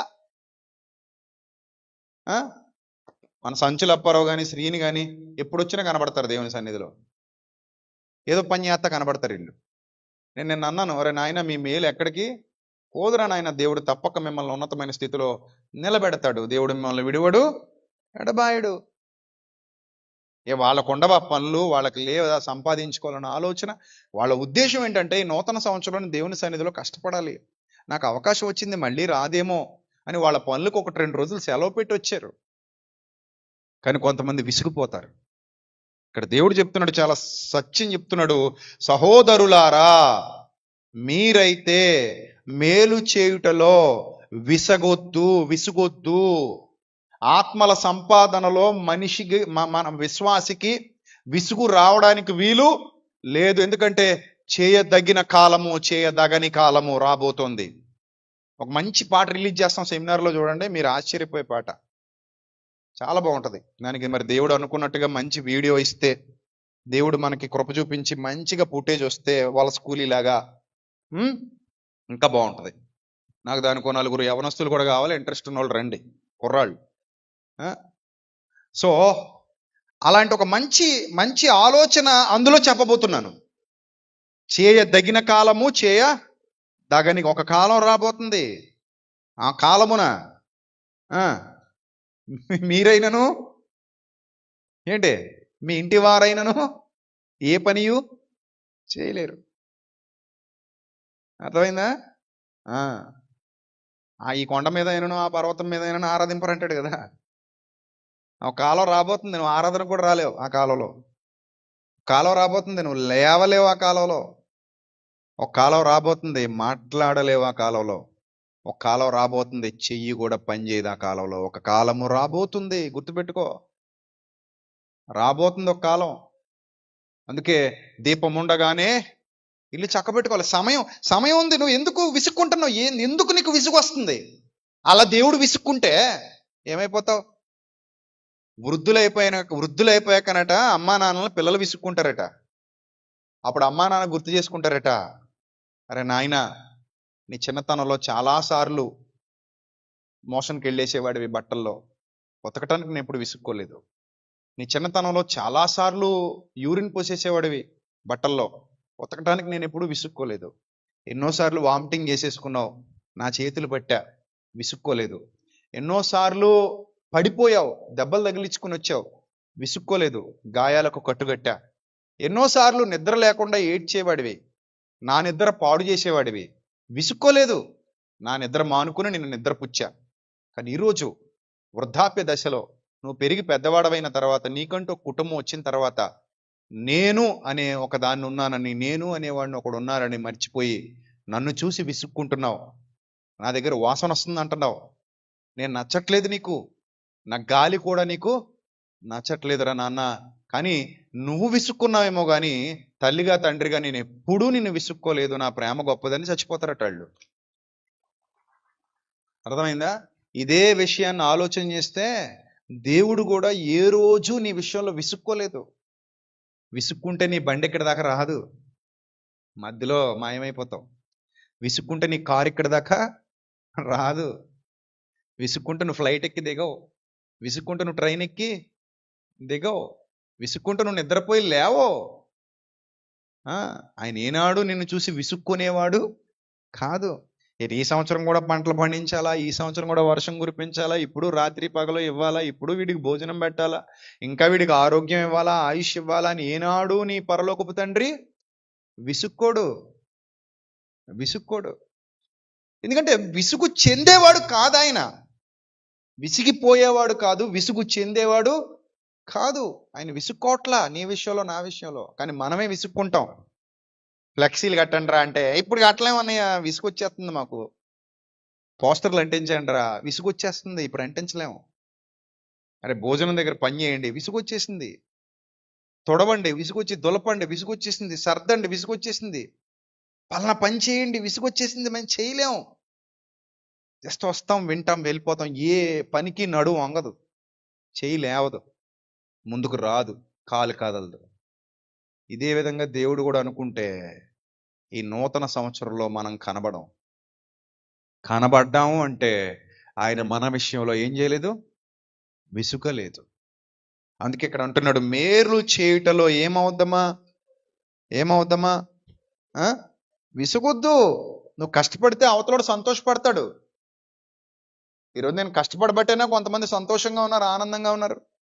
నేను కష్టపడకపోతే ఇంత సంతోషం ఉండదు అని నేను అనుకున్నాను కాబట్టే కష్టపడుతున్నాను.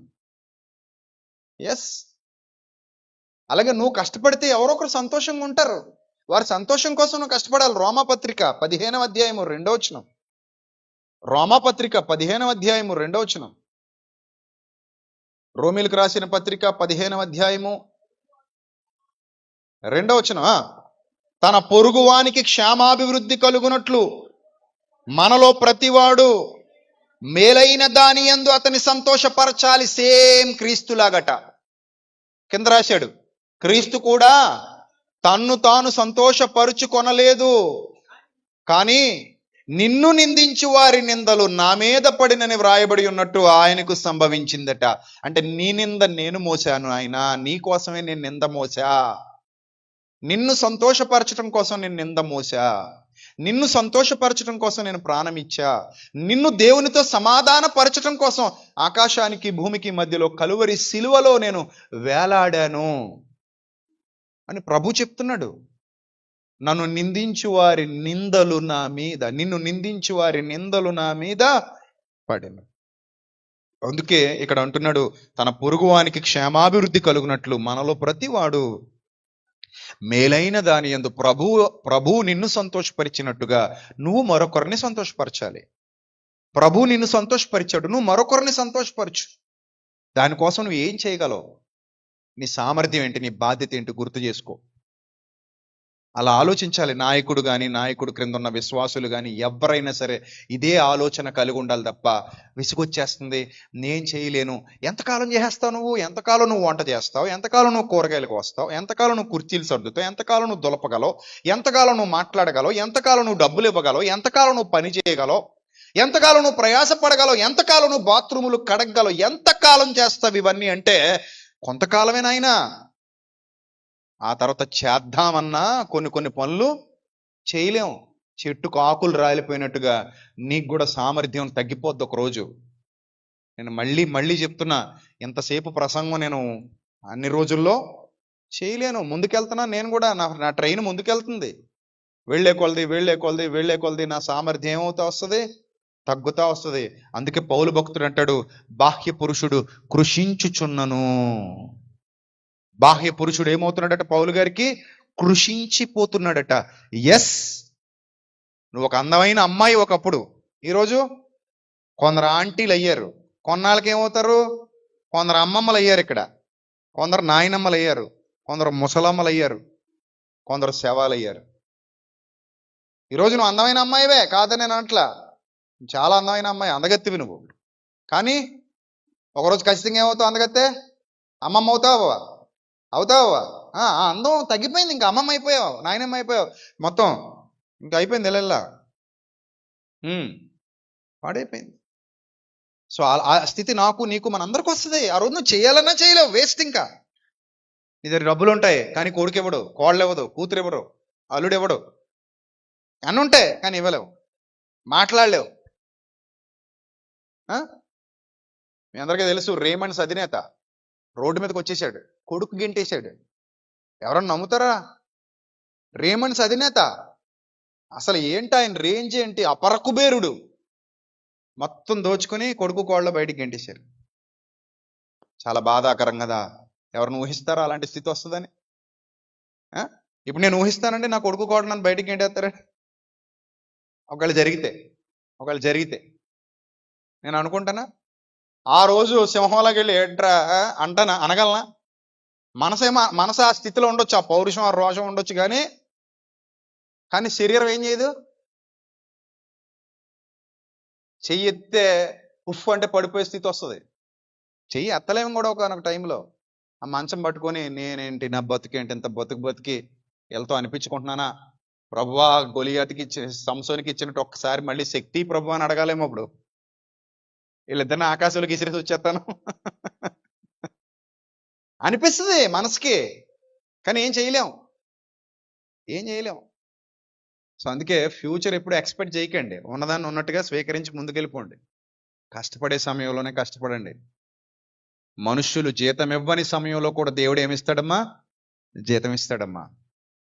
మనుష్యులు పట్టించుకొనని సమయంలో కూడా దేవుడు పట్టించుకుంటాడు. మనుష్యులందరూ విడిచిపెట్టిన తరుణంలో కూడా దేవుడు నీ చెయ్యి విడువడు, నిన్ను ఎడబాయడు. అది దేవుని ప్రేమ, దేవుని మహాప్రేమ. అందుకే ఇక్కడ చెప్తున్నాడు, మేలు మీరు సంతోషపరచాలి. ప్రతివాడు మేలైన దాని యందు అతన్ని ఏం చేయాలి? సంతోషపరచాలి. ఆ మంచి బుద్ధున్నోళ్లే ప్రభు పనికి సహకారులుగా ఉంటారు. నీకు సామర్థ్యం ఉంది, ఒక పూట టిఫిన్ పెట్టించగలవు, కానీ ముందుకు రావు. నీకు సామర్థ్యం ఉంది, ఒక పూట భోజనం పెట్టించగలిగే సామర్థ్యం దేవుడు ఇచ్చాడు, కానీ ముందుకు రావు. మరి ఎందుకు దాచుకుని ఏం చేద్దాం అనుకుంటున్నావు? చచ్చిపోయి మీద తీసుకెళ్ళిపోతావా? మంచి ఉపయోగపడే పని వచ్చినప్పుడు ఖచ్చితంగా ముందుకు రావాలి. అది మన బాధ్యత. నేను చేయగలను అని అనుకోవాలి. చెప్పాను కదా, ఒక వ్యక్తి, చిన్న వ్యక్తి, మన కూడా బతిమాలాడు. హైదరాబాద్ వెళ్ళినాడు. అండి నా పేరు చెప్పకండి బాబు, మీకు పుణ్యం ఉంటుంది, మీరు ఆల్రెడీ మెసేజ్లో చెప్పేశారు, చెప్పకండి బాబు అన్నాడు. ఆటో నడుపుకుంటాడు ఆయన, పేరు చెప్పట్లేదు, అందుకే ఆయన పేరు చెప్పొద్దని అడిగాడు. ఆటో నడుపుకుంటాడండి. అన్న నేను బియ్యం బస్తాలు పంపిస్తాను అన్నాడు. సో ఏంటంటే అతను చేయగలిగే సామర్థ్యం ఉన్నప్పుడు చేస్తున్నాడు. ఒకనొక టైం వస్తుంది అతను చేయలేడు, చేయాలనుకున్నా చేయలేడు. అంటే ఏంటి, మీకెందుకు వాళ్ళు బియ్యం పంపించాలి అని నాకు ఆలోచన వచ్చినప్పుడు, నేను బియ్యం పంపిస్తే కొంతమంది భోజనం చేస్తారు, వాళ్ళు భోజనం చేసి వాక్యం వింటారు. వాళ్ళు వాక్యం వింటారు కాబట్టి నేను వాళ్ళకి భోజనం పెడుతున్నాను. నా తండ్రి ఆనాడు 5 రొట్టెలు 2 చిన్న చేపలు ఇచ్చిన పిల్లాడిలాగా నన్ను స్వీకరించు అనే మంచి మనసు ఉండాలి. ఆ మనసు ఉంటేనే ముందుకు వస్తాం, లేకపోతే ఎందుకు వస్తామండి? నేనైనా మీరైనా నా తోటి పనివారైనా ముందుకు వచ్చారు అంటే ఆ మనసు ఉండబట్టే.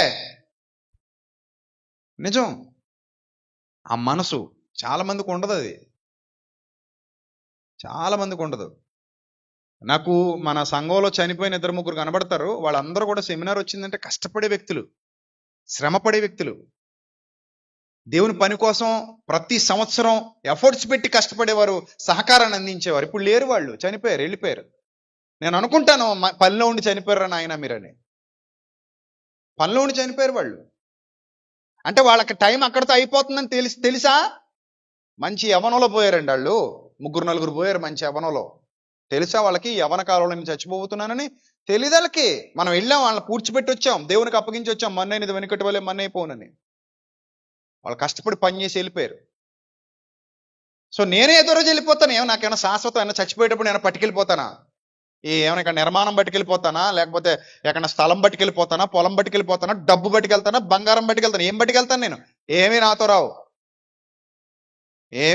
నన్ను కప్పెట్టేటప్పుడు కూడా ఈ కారులో తిరిగాడు కదండి, ఈ కారుతో కప్పెట్టేద్దాం ఎవడని అంటాడేటి?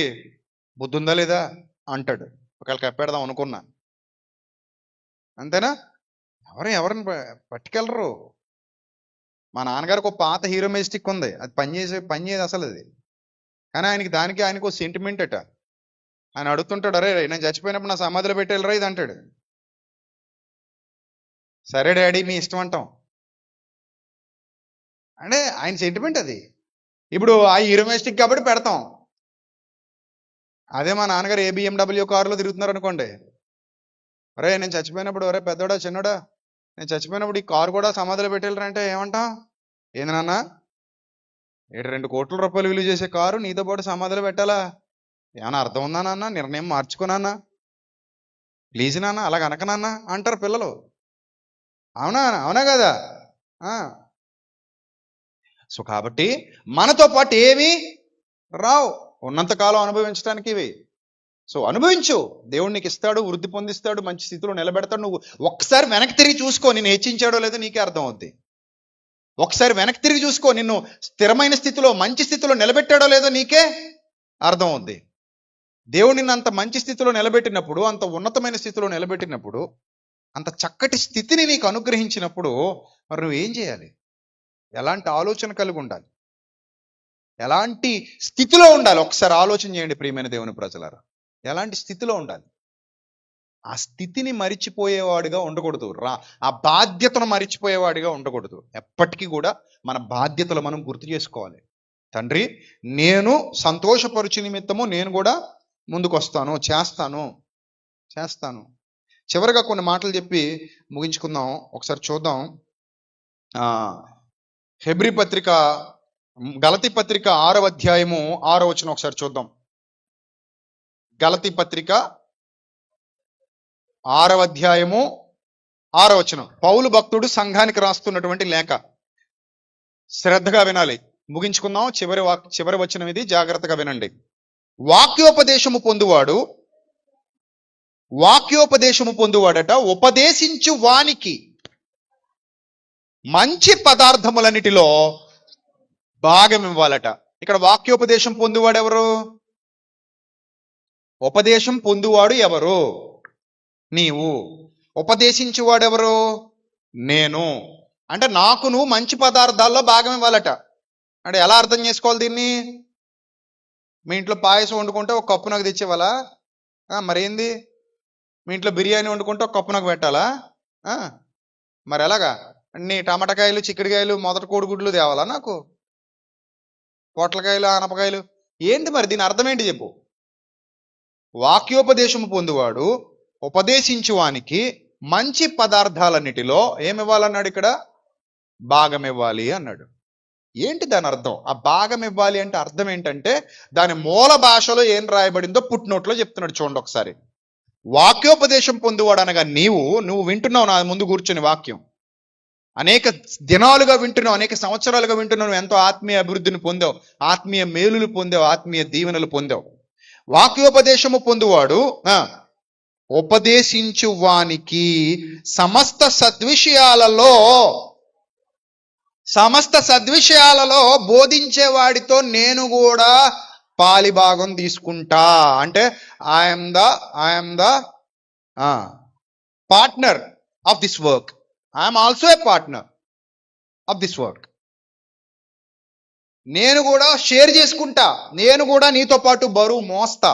నువ్వు ఏ పని తలపెట్టు నాకు ఉపదేశిస్తున్నవాడా, నాకు వాక్యోపదేశం చేసిన నా సేవకుడా, నా నాయకుడా, నువ్వు ఏ పని తలపెట్టు ఆ పనిలో నేను కూడా నీతో పాటు నిలబడతా.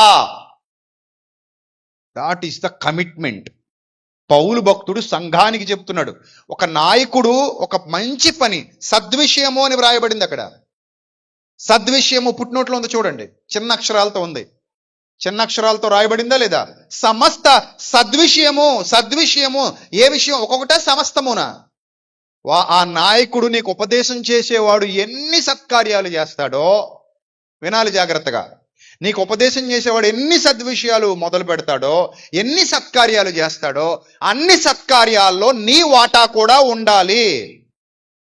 ఇది అతని పర్సనల్ పని కాదు, ఇది అతని ఇంట్లో పెళ్లి కాదు, లేదైతే ఇది అతని కుటుంబానికి సంబంధించింది కాదు. ఇది దైవ కార్యం. ఇది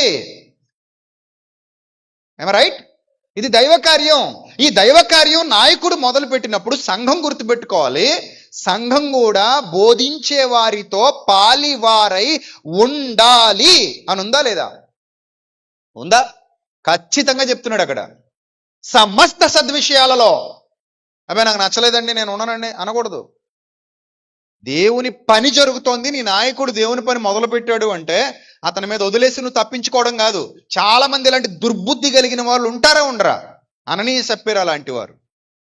వాళ్ళు దేవుని పని చేస్తుంటే వీళ్ళు తప్పించు తిరుగుదామని చూశారట. వాళ్ళనే మోసం చేద్దాం, సంఘాన్నే మోసం చేద్దామని చూశారట. సో తగిన తీర్పు పొందుకున్నారు వాళ్ళు. కాబట్టి జాగ్రత్తగా అర్థం చేసుకోండి. చిన్నలు మొదలుకొని పెద్దల వరకు అందరూ కూడా ఒక సత్కార్యం జరుగుతోంది, ఒక సద్విషయం మొదలైంది, ఒక మంచి పని జరుగుతోందంటే నీ వంతు పాత్ర, నీకు ఏ సామర్థ్యం ఇచ్చాడు దేవుడు ఆలోచించుకో, నీ బాధ్యత ఏంటో ఆలోచించుకో. ఇందాక చెయ్యిద్దావు, ఇది నా రెస్పాన్సిబిలిటీ అని. కానీ నీ వంతు పాత్రను పోషించు, నువ్వు ఏం చేయగలవో చెయ్యి. అందరితో పాటు కలిసి పనిచేయి. నీ సామర్థ్యం కొరకు, నీ సామర్థ్యం మేరకు పనిచేయి. మెప్పు మనుషుల దగ్గర ఆశించుకో, దేవుడి దగ్గర ఆశించు. ఎందుకంటే చేసేది ఎవరి సేవ? దేవుని సేవ. చేసేది ఎవరి కార్యం? దైవ కార్యం. కొంతమంది అసలు దైవ కార్యం అయినా సరే చక్కెర పలుకులు కూడా రాల్చరు. మరి అదేం లోభితనమో, అదేం లోభిత్వమో నాకు అర్థం కాదు. లోభి దేవునికి ఇష్టడు కాదు. నువ్వు లోభిగా ఉండకు, అర్థమైందా? ఆ లోభిత్వం అనేది అస్సలు మంచిది కాదు, దుర్బుద్ధి అది. అందరూ వండుకుంటారు, నేను వెళ్ళి తినేస్తాను. కానీ అందరూ ఎలా వండుకున్నారు? బియ్యం తెచ్చినాడు ఒకడు, ఉప్పు తెచ్చినాడు ఒకడు, పప్పు తెచ్చినాడు ఒకడు, లేకపోతే కూరగాయలు తెచ్చినాడు ఒకడు, అలాగా అందరూ వండుకున్నారు. నువ్వు సిగ్గు లేకుండా వెళ్ళి తింటున్నావు తప్ప ఎప్పుడైనా నీ బతుకులో, నీ జీవితంలో ఈ పనికి నేను సహాయపడాలని అనుకున్నావా? అలా అనుకోపోతే వాక్యోపదేశం పొందువాడిగా ఉన్నావు తప్ప సద్విషయాలలో పాలిభాగస్తుడిగా లేవు. అననీయ సప్పిర స్వభావం అది ఉండటానికి వీలు లేదు. మనం చిన్నవారమైనా పెద్దవారమైనా ఏ స్థాయి వారమైనా సరే మన స్థాయికి తగిన పని మనం చెయ్యాలి. నువ్వు ఏ స్థాయి, నీ సామర్థ్యం ఎంతో దాన్ని బట్టి నువ్వు పని చేయాలి, నువ్వు కష్టపడాలి. నేను అదే చెప్తూ ఉంటాను, ప్రతి వారం చెప్తూ ఉంటాను. ఒకళ్ళే చేయాలి అన్ని పనులు, మేము ఎంటరం అనుకునే స్వభావం కొంతమందికి ఉంది. అది తప్పు సోదర సోదరి, తప్పు. అన్ని పనుల్లో మనం పాలిభాగం తీసుకోవాలి. అందుకే వాక్యోపదేశము పొందువాడు సమస్త సద్విషయములలో బోధించువానితో పాలివాడై ఉండాలి. నువ్వు వాక్యం వింటున్నావు అంటే ఎవరైతే నీకు వాక్యం బోధిస్తున్నారో వాళ్ళు చేసే సద్విషయాలన్నిటిలో నువ్వు కూడా ఏం చేయాలట? చెప్పాలి. ఏం చేయాలి? చెప్పాలి, అందరూ చెప్పాలి. తీసుకోవాలి. రైట్? ఎంతమంది తీసుకుంటున్నారు? చేయి చూపించండి. ఎంతమంది తీసుకుంటున్నారు? అవునన్నా, నేను దేవుని సన్నిధిలో చెప్తున్నా, నేను ప్రతి పనిలో పాలిభాగం తీసుకుంటున్నా అనేవాళ్ళు ఎంతమంది ఉన్నారు? అది చిన్నదా పెద్దదా అనవసరం, దానికి కొలతలు లేవు. కానీ నేను కూడా ప్రతి పనిలో పాలిభాగం తీసుకుంటున్నా, నేను దేవుని సన్నిధిలో ఒప్పుకుంటున్నా, ప్రతి పనిలో నేను పాలిభాగం తీసుకుంటున్నా. ఎంతమంది ఉన్నారు ఇక్కడ? మీరు ఆలోచన చేయండి ఒకసారి. ఒకళ్ళు ఎవరైతే ఈ సత్యములో పాలిభాగం తీసుకోవట్లేదో, ఈ సత్యములోనికి రావట్లేదు, మీ హృదయాలను ప్రశ్నించుకోండి. ఒక గొప్ప సత్కార్యం జరుగుతోంది, నీ పెళ్లి అనేసరికి ముందుకు వస్తావు, రాత్రనక పగలన కష్టపడతావు. నీ పెళ్లికి నువ్వు కష్టపడతావా, ఇంకొకళ్ళు ఏమైనా కష్టపడతారా? పాపం పెళ్లి కొడుకు నిద్రలేదండి అంటారు. ఏ పాపం ఏం ఉద్ధరించాడు? ఒక పక్క తిరగడం అండి, ఒక పక్క పనులన్నీ పురమాయించుకోవడం, ఒక పక్క భోజనాలు చూసుకోవడం, ఒక పక్క కార్డులు పంచిపెట్టుకోవడం, ఒక పక్క బట్టలకు తిరగడం, అట్లకి తిరగడం, ఇటు తిరగడం. అసలు పెళ్లి కొడుకు అసలు నిద్రలేదండి పాపం పెళ్లి కూతురుకు కూడా నిద్రలేదండి. ఏం సాధించిందో మరి. ఫ్రెండ్స్కి ఫోన్లు చేసి చెప్పుకోవాలండి, ఫ్రెండ్స్ అందరి దగ్గరికి వెళ్ళాలి, అందరింటికి తిరగాలి, అందరిని పిలుచుకోవాలి, అందరినీ రమ్మనాలి, బట్టలు ఏం కొనుక్కోవాలో చూసుకోవాలి, నగలు ఏం కొనుక్కోవాలో చూసుకోవాలి, ఎన్ని ఫోటోలు మళ్ళీ అడిగి పెడుతుండాలి, నచ్చిందా లేదా అని. మళ్ళీ చేతులకు గోరింటాకులు పెట్టుకుని ఆడికి పంపాలి, ఎరా నచ్చిందా లేదా అని అడగాలి. ఆడేమో సూపర్ మై డార్లింగ్ అని ఆడి మెసేజ్ పెట్టాలి. ఎంత బిజీ నైట్లు నిద్రలు ఉండాడో కదా. సో మన పెళ్లికి అంత కష్టపడతాం. ఇంకా మీ అమ్మ నాన్న ఏమైనా ఖాళీగా ఉంటారా? వాళ్ళు అసలు కాలుగాలి పిల్లులా తిరుగుతూనే ఉంటారు. లోపలికి బయటికి లోపలికి అక్కడికి ఇక్కడికి, వాళ్ళింటికి వీళ్ళింటికి, ఆ షాప్కి ఈ షాప్కి. ఇంకా 10 రోజులు ఎలా ఉంటుంది హడావుడి?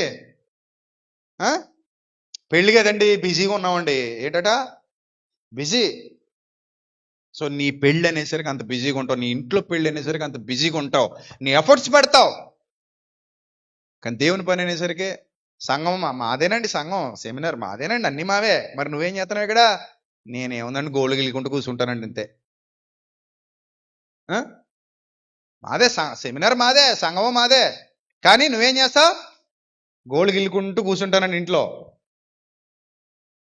తప్పు.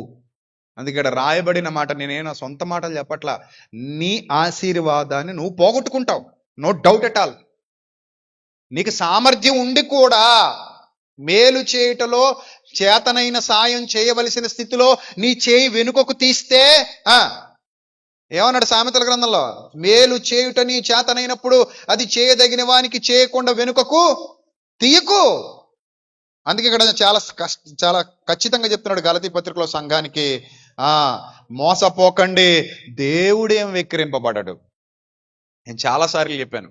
ఇప్పుడు నువ్వు సపోర్ట్ చేయలేదు అనుకో, నీ మనసు చెప్తుంది నీకు వాక్యం వింటున్నప్పుడు, నేను ఇన్ని సంవత్సరాలు సెమినార్లు జరిగాయి కానీ నేను ఎప్పుడూ దేవుని పనిలో నిలబడలేదు, సపోర్ట్ చేయలేదు, ఏదో అలా పైన చేసి నాటకాలు ఆడేసి నాశనం చేసి పోయాను అని ఒకవేళ నీ మనసు కనిపిస్తే, ఎప్పుడైనా సెమినార్ ఆగిందా నువ్వు చేయనందుకు?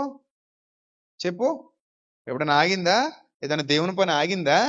ఆగదు, అది అవుతుంది, ఏదో రూపంలో అవుతుంది. కానీ రేపు దేవుని సన్నిధికి నిలబడినప్పుడు నువ్వేమని చెప్పుకుంటావు? సిగ్గుపడిపోతావు. నువ్వు ఏమి విత్తావో అక్కడ చెప్తున్నాడు, ఈ వచనానికి లింకేసి చెప్పాడు ఆ మాట. నువ్వు ఏం విత్తావో ఆ పంటకు వస్తావు బిడ్డ. వాక్యోపదేశం పొందావు, ఉపదేశించి వాడితో పాలువాడవు కాలేదు, ఆ పంటకు వస్తావు. వాక్యోపదేశం పొందావు, ఉపదేశించి వాడితో పాలువాడవు అయ్యావు, ఆ పంటకు వస్తావు. ఆత్మను బట్టి విత్తువాడు ఆత్మను బట్టి నిత్యజీవమును పంటకు వస్తాడట. శరీరమును బట్టి విత్తువాడు శరీరమును బట్టి ఏం వస్తాడట? క్షయము అంటే నాశనం అనే పంటకు వస్తాడట, నాశనం అనే పంటకు వస్తాడట. అందుకే అప్పుడు అంటున్నాడు, అరే నాయన, మేలు చేయట్లో విసుక్కండి, విసుక్కోకండి. ఆ మాట రాయబడింది చూడండి అక్కడ. మేలు చేయుటయందు విసుకకయుందుము, సమస్త సద్విషయాలలో బోధించు వాడితో నువ్వు పాలివాడవై ఉండాలి, విసుగు రాకూడదు. మేలు చేయుటయందు విసుగక ఉందము అంటున్నాడు. అందుకే మేలు చేయటంలో విసుక్కోకండి. ఆ సమయము దొరికిన కొలది ఏంటట, మనము అలయక మేలు చేసి తిమేని తగిన కాలమంది ఏం వస్తాం? పంటకు వస్తాం. జాగ్రత్తగా అర్థం చేసుకోండి, అలిసిపోకుండా మేలు చేయండి. తగిన కాలంలో మీరు అందరూ మీ పంట కోసుకుంటారు. మీరు చేసినది మరుచుటకు ప్రభు అన్యాయస్తుడు కాడు. నువ్వు ఒక మంచి పని చేసావు, మంచి పని తలపెట్టావు, మంచి పనికి సపోర్ట్ చేసావు, మంచి పనికి సహకరించావు, మంచి పని కోసం కష్టపడ్డావు నిస్వార్థంగా, నీకు తగిన ప్రతిఫలం ఎవరిస్తారు? దేవుడిస్తాడు. ఈరోజు మనం విత్తుతున్న విత్తనాలు భావి తరాలకు సోపానాలు. వాళ్ళు సత్యం తెలుసుకుంటారు, మన పిల్లలు ఆ సత్యంలో నిలబడతారు, మనం వాళ్ళ సత్యంలో నిలబెడతాం. మన పూర్వీకులు చేశారు కాబట్టి మనం కొనసాగిస్తున్నాం, మనం కొనసాగించేది మన పిల్లల వరకు చేరుతుంది, వాళ్ళు కొనసాగిస్తారు. ఈ విధంగా సంఘము సత్యములో వర్ధిల్లితే తరాలు గడుస్తాయి, యుగాలు గడుస్తాయి, ప్రభు రాక వరకు ఈ పరిచర్య కొనసాగుతూ ఉంటుంది, నిత్య జీవాన్ని మనం స్వతంత్రించుకుంటాం. కాబట్టి విసుగు అనేది ఎప్పటికీ దేవుని పనిలో రావటానికి వీలు లేదు. ప్రియమైన దేవుని సంగమా, అక్కడ అదే చెప్తున్నాడు చూడండి, మనము మేలు చేయుట యందు విసుగక యుందము, మనము అలయక మేలు చేసి తిమేని తగిన కాలమందు పంట కోతుము. కాబట్టి మనకు సమయము దొరికిన కొలదే. దొరుకుదా? దొరకదా? దేవుడిస్తే దొరుకుద్ది, లేకపోతే దొరకదు. దేవుడిస్తే దొరుకుతుంది, లేకపోతే దొరకదు. సమయం దొరకటం అంటే, మన సోదరుడు ఫోన్ చేశాడు, బాగానే తిరుగుతున్నాడట, నడుం దగ్గర ఏదో, వీపు దగ్గర ఏదో వెన్నుపూస కదిలిపోయిందట, ఎందుకు కదిలిందో తెలియదట, నరం నొక్కేసింది అన్నారట, ఇంకా లేవలేకపోతున్నాడు, అన్ని మంచం మీద అంటున్నాడు, నాకు రావాలని ఉంది, యవనస్తుడు, బెడ్ రెస్ట్లో ఉండమన్నారండి, నాకు రావాలనే ఉందండి, రాలేకపోతున్నాను అంటున్నాడు. నిజమే కదా? అది ఏమనుకోవాలి దాన్ని? అంటే సమయం దొరికిందే ఇప్పుడు దొరకలేదా? అంటే సమయం దొరకడం అంటే మనం వయసుని బట్టి దాన్ని అంచనా వేయగలవా? వేయలేం. అందుకే బుద్ధిహీనతకి ఎప్పుడు మనసులో చోటు ఇవ్వకూడదు. సమయము దొరికిన కొలది అందరి ఎడలను, విశేషముగా విశ్వాస గృహమునకు చేరిన వారి ఎడలను ఏం చేద్దామా? మేలే చేద్దాం, మేలు చేద్దాం. మేలు చేసి నష్టపోయిన వాడు ఎవ్వడు లేడు. కీడు చేసి నష్టపోయిన వాడు ఉంటాడు కానీ ప్రపంచంలో మేలు చేసి నష్టపోయిన వాడు ఎవడు లేడు. నేను మేలే చేస్తున్నాను, మేలైనది చేయనెరిగియు అలాగూ చెయ్యని వానికి ఏం కలుగునట? పాపము కలుగునన్నాడు యాకోబు పత్రిక 4:17. యాకోబు పత్రిక 4:17. మేలైనది చెయ్యాలని తెలుసు కూడా ఆ మేలు చేయడానికి వెనకాడే వాడికి పాపం. అది పాపం. అది నువ్వు దాచుకుని లేదన్నావు, నీకు సామర్థ్యం కలిగి ఉండి ముందుకు రాలేదు, నువ్వు చేయగలిగే స్థితిలో ఉండి చేయలేదు, ఈ భారం నువ్వు మోయగలిగే స్థితిలో ఉండి పక్కోడి మీద వదిలేసావు. నాకెందుకు ఆడబడతారులే, నాకెందుకు, నా బతుకు, నా కుటుంబం, నా పిల్లలు, నా జీవితం నాకు బాగుంటే చాలు. రేపొద్దున దేవుని సన్నిధికి వెళ్ళాక, ప్రభువా నేను నా స్వార్థం చూసుకుని చచ్చానంటే అది ఏమైనా బాగుందా? నువ్వు వాక్యోపదేశం పొందువాడు ఉపదేశించు వానితో సమస్త సద్విషయాలలో పాలివాడై ఉండాలి అని నేను వ్రాయించానా లేదా?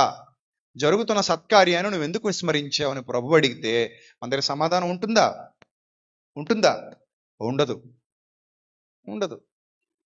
కాబట్టి ఎప్పుడు గుర్తుపెట్టుకోండి, విశ్వాసమందు భాగ్యవంతులుగా ఉండండి, స్థిరులుగా ఉండండి.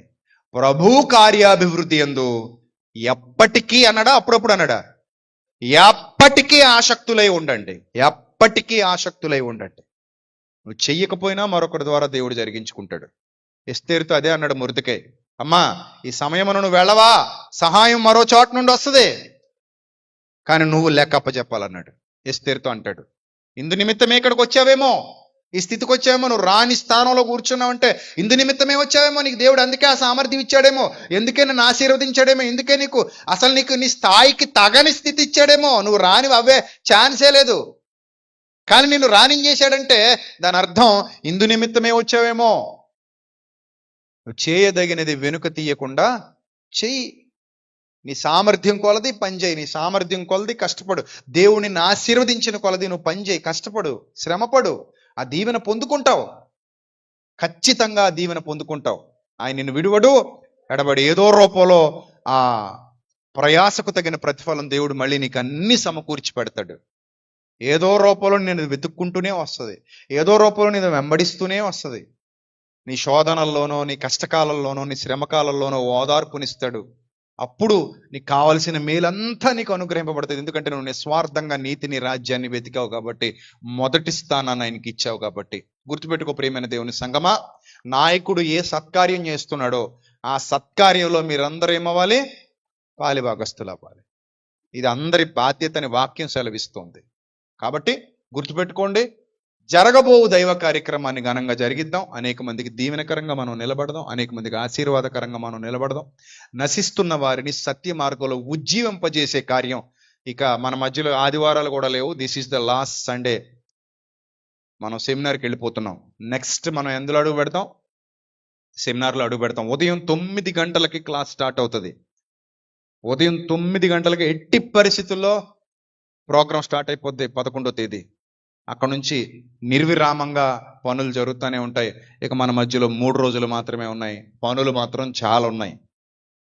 నువ్వు వస్తావా రావా నీ ఇష్టం, నువ్వు చేస్తావా చేయవా నీ ఇష్టం, నువ్వు ఇస్తావా ఇవ్వవా నీ ఇష్టం, అంతా నీ ఇష్టమే. ఇక్కడ ఎవరు బలవంతం లేదు. ఇక్కడ ఎవరిని బలవంతంగా పేర్లు రాసి కూరగాయలు కోయడానికి రావాలి, నువ్వు తుడవడానికి రావాలి, నువ్వు కుర్చీలు సర్దడానికి రావాలి అని ఎవరిని ఇక్కడ బ్రతిమలాటాలు ఉండవు. సెమినార్ అనేది మన కుటుంబ బాధ్యత అని నేను అనుకుంటున్నాను. ఇది నా దైవ కుటుంబం, ఈ దైవ కుటుంబంలో జరిగే కార్యక్రమాలే దైవ కార్యక్రమాలు. కాబట్టి ప్రతి దైవ కార్యక్రమం నా కుటుంబ బాధ్యత అని నేను అనుకుంటున్నాను. అలా అనుకున్న ప్రతి వారు కష్టపడతారు, శ్రమ పడతారు. కొంతమంది కనీసం పోస్టర్లు అంటించలేదు, కొంతమంది కనీసం రాలేదు, కొంతమంది కనీసం వాళ్ళ ఫేస్బుక్లో కూడా ఆ పోస్టర్ అప్లోడ్ చేయడానికి ఇష్టపడలేదు, కనీసం వాళ్ళ యూట్యూబ్లో కమ్యూనిటీలో పెట్టి చావలేదు, ఆ పోస్టర్లు ఎవరికి అప్లోడ్ చేయలేదు, వాళ్ళ గ్రూపుల్లో పెట్టలేదు. ఇదేమి దరిద్రం బుద్ధిరా, దరిద్రులారా అని అనాలనిపించింది కానీ అనలేదు. మనోళ్లే కదా అని. నేను ఎందుకు అనడం, ఆయన చూసుకుంటాడు ఏదో రోజు. మన పని కదా ఇది. ఫ్లెక్సీలు అంటే ఫ్లెక్సీలు కడుతున్నాం, వెళ్ళావా? వెళ్ళవు. మనకి ఎందుకండి, పడతారు వాళ్ళు, పడతారండి, మనకి ఎందుకండి. మరి నీ పని ఏంటి? వెళ్తానండి, చక్కగా కూర్చుంటానండి, కుర్చీ ఎక్కడని చూసుకుంటానండి, దులిపేస్తాను. అలాగా దులుపుకొని చక్కగా కూర్చొని బట్టలు నలగకుండా అలా కూర్చొని కాలు మీద కాలు వేసుకొని వాళ్ళు ఏదో చెప్తే వినేసి చక్కగా కూడు పెడతారు, తినేసి పోతాను. అలాగే చచ్చిపో, దరిద్రం వదిలిపోద్ది. ఆ బతుకు బతికేది కుక్క బతుకు వచ్చి, నీ వలన ఈ భూమి ఎలా వ్యర్థమైపోవాలి. మొన్నవారమే కదా విన్నాం, ఫలించని వాళ్ళతో అంటున్నాడు. ఎందుకు నువ్వు అలా ఉన్నావు? నువ్వు ఎన్ని వాక్యాలతో తడిసి ముద్దయ్యావు. నువ్వు పొందిన ఆశీర్వాదం మరొకటి పొందాలనుకున్నప్పుడు నువ్వు వెళ్ళు, సమాజంలోనికి నువ్వు వెళ్ళు, వాళ్ళు పిలుచుకుని రా, వినిపించు వాళ్ళకి. అరే నాయన రండిరా, వినండి వాక్యాన్ని, సత్యం వినండి, నేర్చుకోండి, బలపడండి, రక్షణలో కట్టుబడండి చెప్పు. అదేమి చేయనప్పుడు నువ్వెందుకు, ఏ విధమైన రెస్పాన్సిబిలిటీ నువ్వు తీసుకున్నావు, ఏ విధమైన బాధ్యత నువ్వు తీసుకున్నావు? నీకు బాధ్యత లేదా? ఇది నీ సంఘం కాదా? నువ్వు ఇక్కడ కట్టబడిన వాడవు కాదా? నువ్వు ఇక్కడ కొనబడిన వాడవు కాదా? కొనబడిన దానవు కాదా? ఇక్కడ ఉపదేశం పొందలేదా?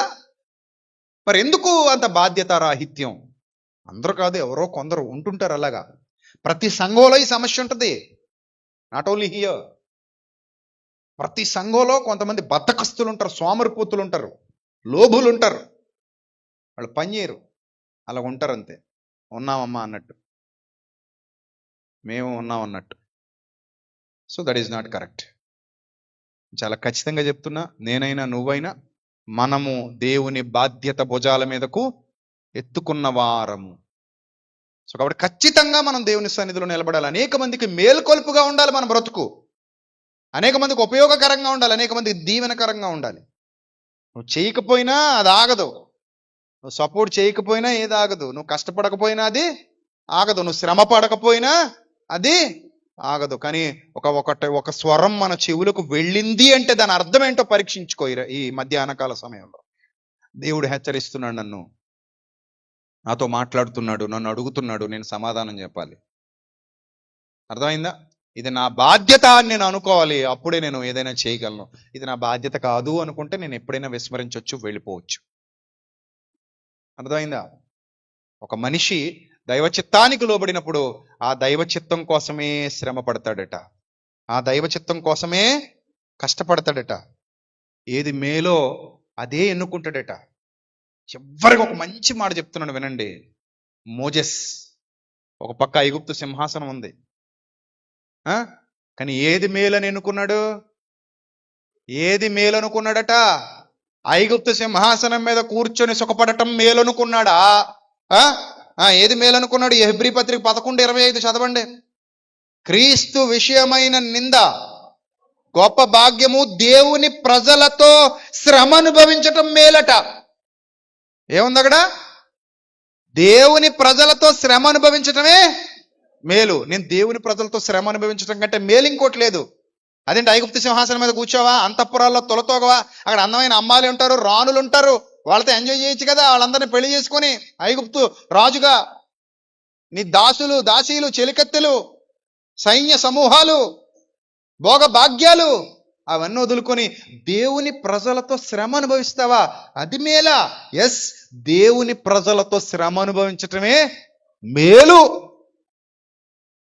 దానికి ప్రతిఫలముగా కలుగబో బహుమానం, దాని మీద దృష్టి పెట్టిడట మోషే. మరి నీకేది మేలు? నువ్వు లోకంలో సుఖపడ్డం మేలా, పండగ కత్తోరింటికి వెళ్ళిపోవడం మేలా, అరిసెలు బూర్లు పోకుండలు తినడానికి, లేదా ఇంకొకటికి ఎక్కడికైనా వెళ్ళిపోవడం మేలా, వెకేషన్కి పోవడం మేలా, ఇంట్లో కూర్చోవడం మేలా, సంపాదించుకోవడం మేలా, దేవుని ప్రజలతో శ్రమ అనుభవించడం మేలా? ఏది మేలు చెప్పాలందరూ? ఏది మేలు? మోషేకి దేవుని ప్రజలతో శ్రమ అనుభవించడం మేలట, అది మేలు. మరి నీకేది మేలు? ఏ మేలు నీ మేలు? ఆలోచించుకోండి. దేవుని పనిలో శ్రమ అనుభవించటం కంటే మేలైనది ప్రపంచంలో మరోటి లేదు. అది ఒక విశ్వాసి యొక్క లక్షణం, ఒక విశ్వాసికి ఉండవలసిన బాధ్యత, ఒక విశ్వాసికి ఉండాల్సిన కట్టుబాటు, నియమం. అది కోల్పోయిన నాడు మనం మన ప్రభువుని, మన విశ్వాసాన్ని తాకట్టు పెట్టేసినట్టే. కాబట్టి ప్రియమైన దేవుని సంఘం, ఇప్పటికైనా మించిపోయింది లేదు. ఈ వాక్యం విన్న తర్వాత మిమ్మల్ని మీరు పరీక్షించుకోండి. ఇక 3 రోజుల సమయం ఉంది. కనీసం ఇప్పుడైనా దిగ్గున లేచి నేనేది చేయగలను అది చేయటానికి సంసిద్ధుని అవుతున్నాను తండ్రి, నన్ను మన్నించు, నా తప్పును మన్నించు అని ముందుకు రండి. మీరు చేయగలిగింది మీరు చేయండి, మీ సామర్థ్యం కొలది మీరు పని చేయండి, కష్టపడండి, శ్రమపడండి. అలాంటి ధన్యకరమైన స్థితిలో మీరు అందరూ ఉండాలని మనస్ఫూర్తిగా కోరుతూ నా మాటలు ముగిస్తున్నాను. దేవుడు మిమ్మల్ని, మీ కుటుంబాన్ని దీవించి ఆశీర్వదించునుగాక. ఈ సత్యములో మిమ్మల్ని అందరినీ ఫలింపజేయునుగాక. ఆమేన్. తల్ల వంచండి, ప్రార్థన చేసుకుందాం. సర్వశక్తుడా, సర్వోన్నతుడా, దయగల ప్రభువా, ఇంతవరకు విలువైన మీ మాటలతో మా హృదయాలు తృప్తిపరిచారు. అందును బట్టి స్తోత్రం తండ్రి. మేము వెళ్ళిపోయిన తర్వాత తండ్రి, ఈ బాకానాదం ఊదుటకు, ఈ సత్య సువార్తను వ్యాపింపజేయుటకు మా తరువాతి తరాలు రావాలి, వారి కొరకు మేము సిద్ధపడాలి. అలాంటి సిద్ధపాటు మా అందరి జీవితాల్లో ఉంచండి. జ్ఞానం ఇవ్వండి, వివేకం ఇవ్వండి. మీ సన్నిధి కాంతి మా మీద ప్రకాశింపచేయండి. ఎత్తబడిన ప్రతి మాట పిల్లల హృదయాల్లో 30దంతలుగా, 60దంతలుగా, 100ంతలుగా ఫలింపచేయమని, సమస్త విషయాల్లో మీ తోడు, మీ దయ పాలించమని, సమస్త విషయాల్లో మీ కాపుదలను గ్రహించమని, అనేక మందిని తోడుకొని రండి తండ్రి. ఈ గొప్ప కార్యానికి 6 రోజుల పాటు మేము ఇక్కడ అనేక గొప్ప మాటలు వివరించబోతున్నాం. ప్రభా ఈ మాటలు విని బాగుపడడానికి అనేక మందిని తోడుకొని రండి. వారి హృదయాల్లో మీ వాక్యాన్ని విత్తండి.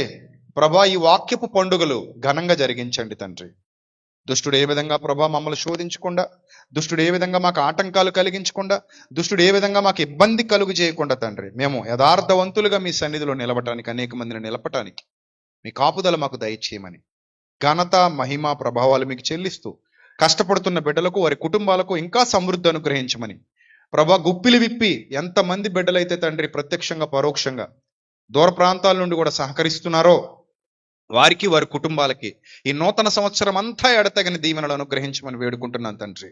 వారి కుటుంబాలని కట్టండి, ముట్టండి, వారిని స్వస్థపరచండి, బలపరచండి, దీవించండి, ఆశీర్వదించండి తండ్రి.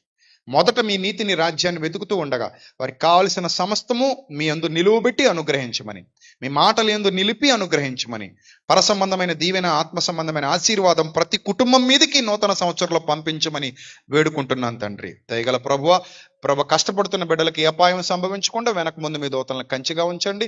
పనులన్నీ చక్కగా జరుగునట్లు సహాయం దయచేయండి. ఆది నుండి అంతం వరకు క్రమముగాను, మర్యాదగాను, మీ నామానికి మహిమకరంగాను, మా అందరి జీవితాలకు దీవెనకరంగాను ఈ సదస్సులు జరిగించమని, వస్తున్న సేవకుల్ని క్షేమంగా తోడుకొని రమ్మని, వస్తున్న విశ్వాసుల్ని క్షేమంగా తోడుకొని రమ్మని, అందరి నోట విలువైన మాట ప్రకటింపబడినట్లు సహాయము దయచేయమని, మీదైన దాసునిగా ప్రతి దినము నన్ను ఆరోగ్యము, ఆయుష్, బలము, శక్తి ఇచ్చి వాడుకోమని యేసుక్రీస్తు పుణ్యనామంలో ఈ ప్రార్థన మనవులు సమర్పించి జవాబు పొందుకొనుచున్నాం మా కన్న తండ్రి. ఆమెన్. అందరికి వందనాలు. మే లార్డ్ బ్లెస్ యు ఆల్.